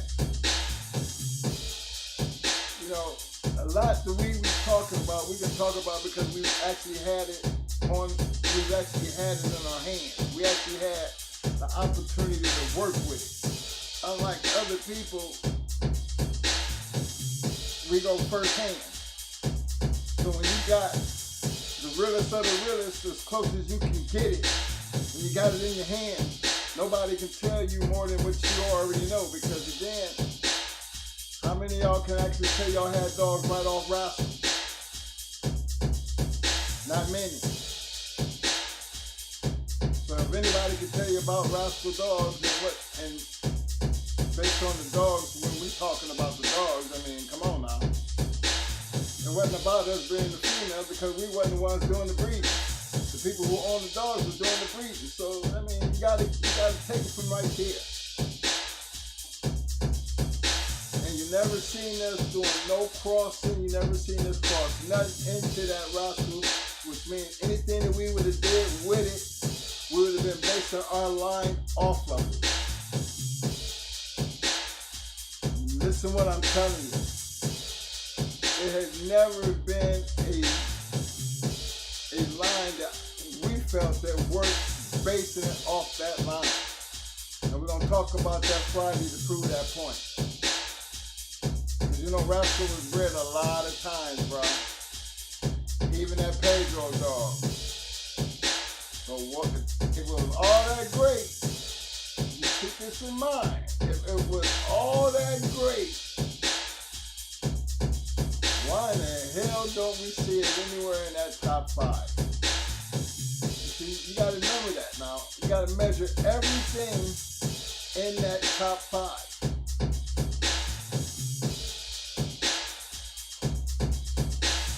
The thing is, you can't look beyond that top 5, bro. It's impossible. What we need to be trying to do today in the future is change that list of top 5. Look how old that list is, man. Look how many dogs have come down off that list. Why we can keep talking about that top 5. You can switch it all the way around and gel it up. But in order to get it back to where it was, you got to go back to what created the top 5. Anything is going to get in that list from this point moving forward into the future. And we're talking about dogs from 20 years ago, bro. In order to even think about fixing that, you got to be able to produce something that we missed over the last 20 years to change that. And at the rate we going, and you know, I done lived that, a whole lot of that is my life. And I know in order to change it, you got to create it. The same way it was created then, it can be recreated. But don't fool yourself. Don't fool yourself. Ain't nothing in that top 5 that we can talk about that ain't been proven. And anything that's going to be better than that top 5 going to have to be proven. Which takes us all the way back to last Friday's show. It was so easy to explain the traits. It was almost like that conversation was over in 10 minutes. You gotta be able to see what you want, like what you want, get what you want, and then reproduce what you got based on what you want. Look at that top 5, bro. We wouldn't be talking about it if it wasn't worth talking about.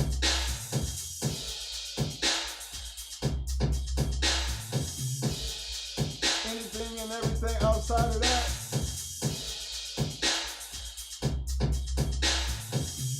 you got to make it. And when you make it, you got to make more than one of it to be consistent, to put it in that type of category, which has created that top 5.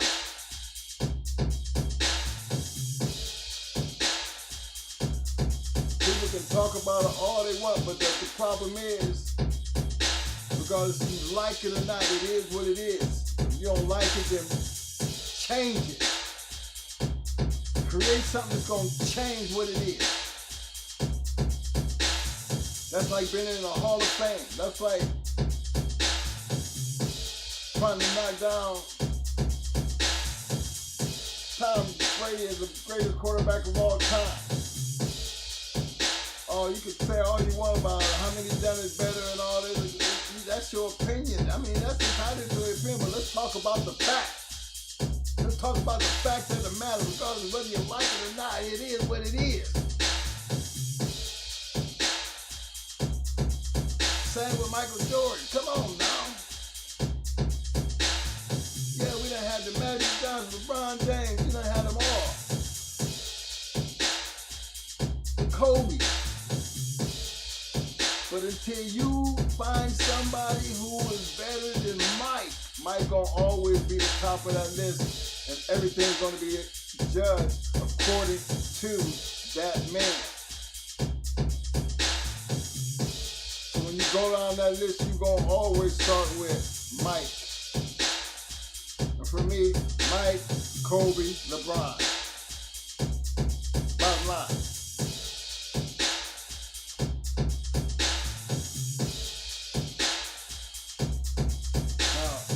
A lot of people can question that, put it any kind of way you want. I mean, even my man Magic, you know, Kareem, Bill Russell. I mean, look at all the names that you could just throw out there and have a good debate, considering they pedigree.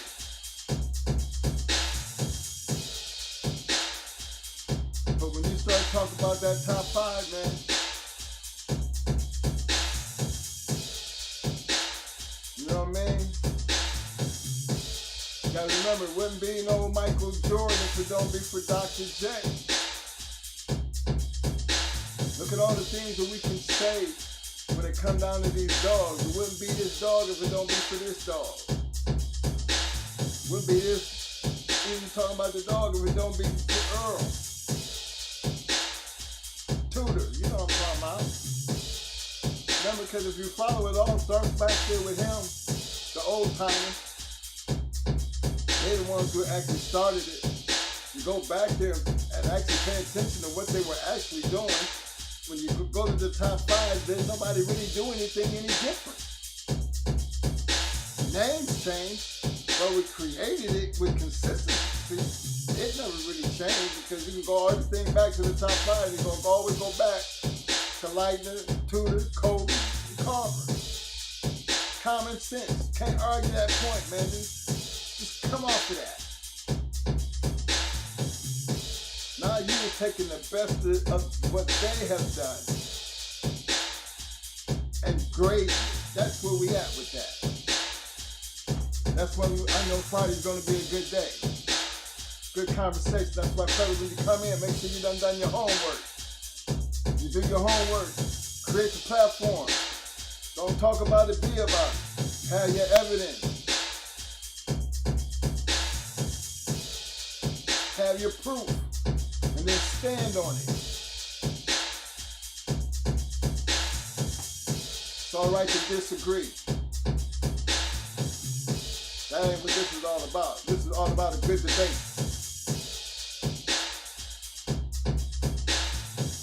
That's what makes it fun. That's what makes it entertaining. And that's where the knowledge comes from. I look forward to seeing y'all Friday. Appreciate everybody showed up. Again, don't forget to hit them like buttons if you hadn't already hit them like buttons. From all the new viewers out there in the back, coming in, chilling out. Hey, man, hit that subscribe button. Come on, hit that subscribe button. I think we've been hanging around 2,300 too long. I'm ready to see 24. We're coming up on it. 2,400. Next goal is 25. Remember, I know that might be asking a little much, but hey, so what? You don't ask, how do you know you're going to want it? That's why I'm asking. Help me get there. Appreciate the love. See you on Friday. Peace! I'm gonna finish walking out with y'all. Don't worry about it. Hold on. Yeah. Before I close down, let's hear about the poll tonight. Question was, when starting your American Pitbull training program, which way would you prefer to start? Breeding based on 50-50,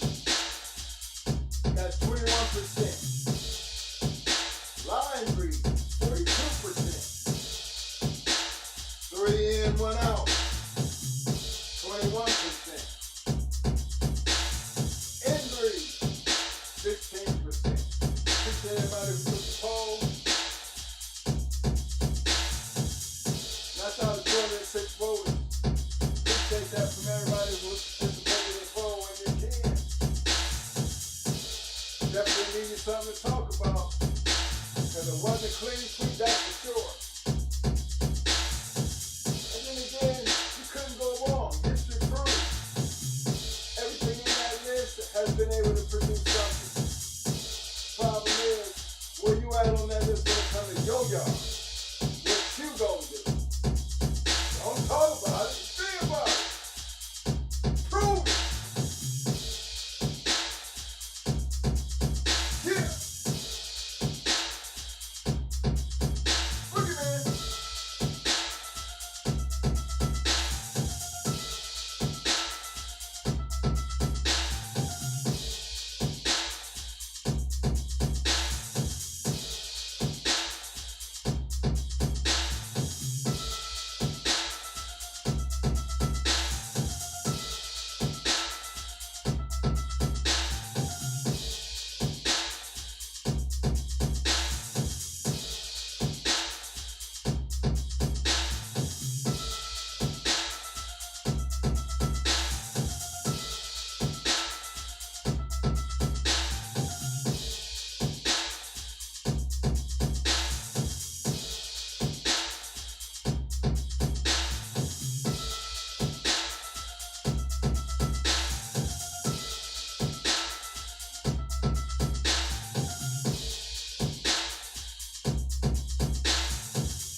Peace.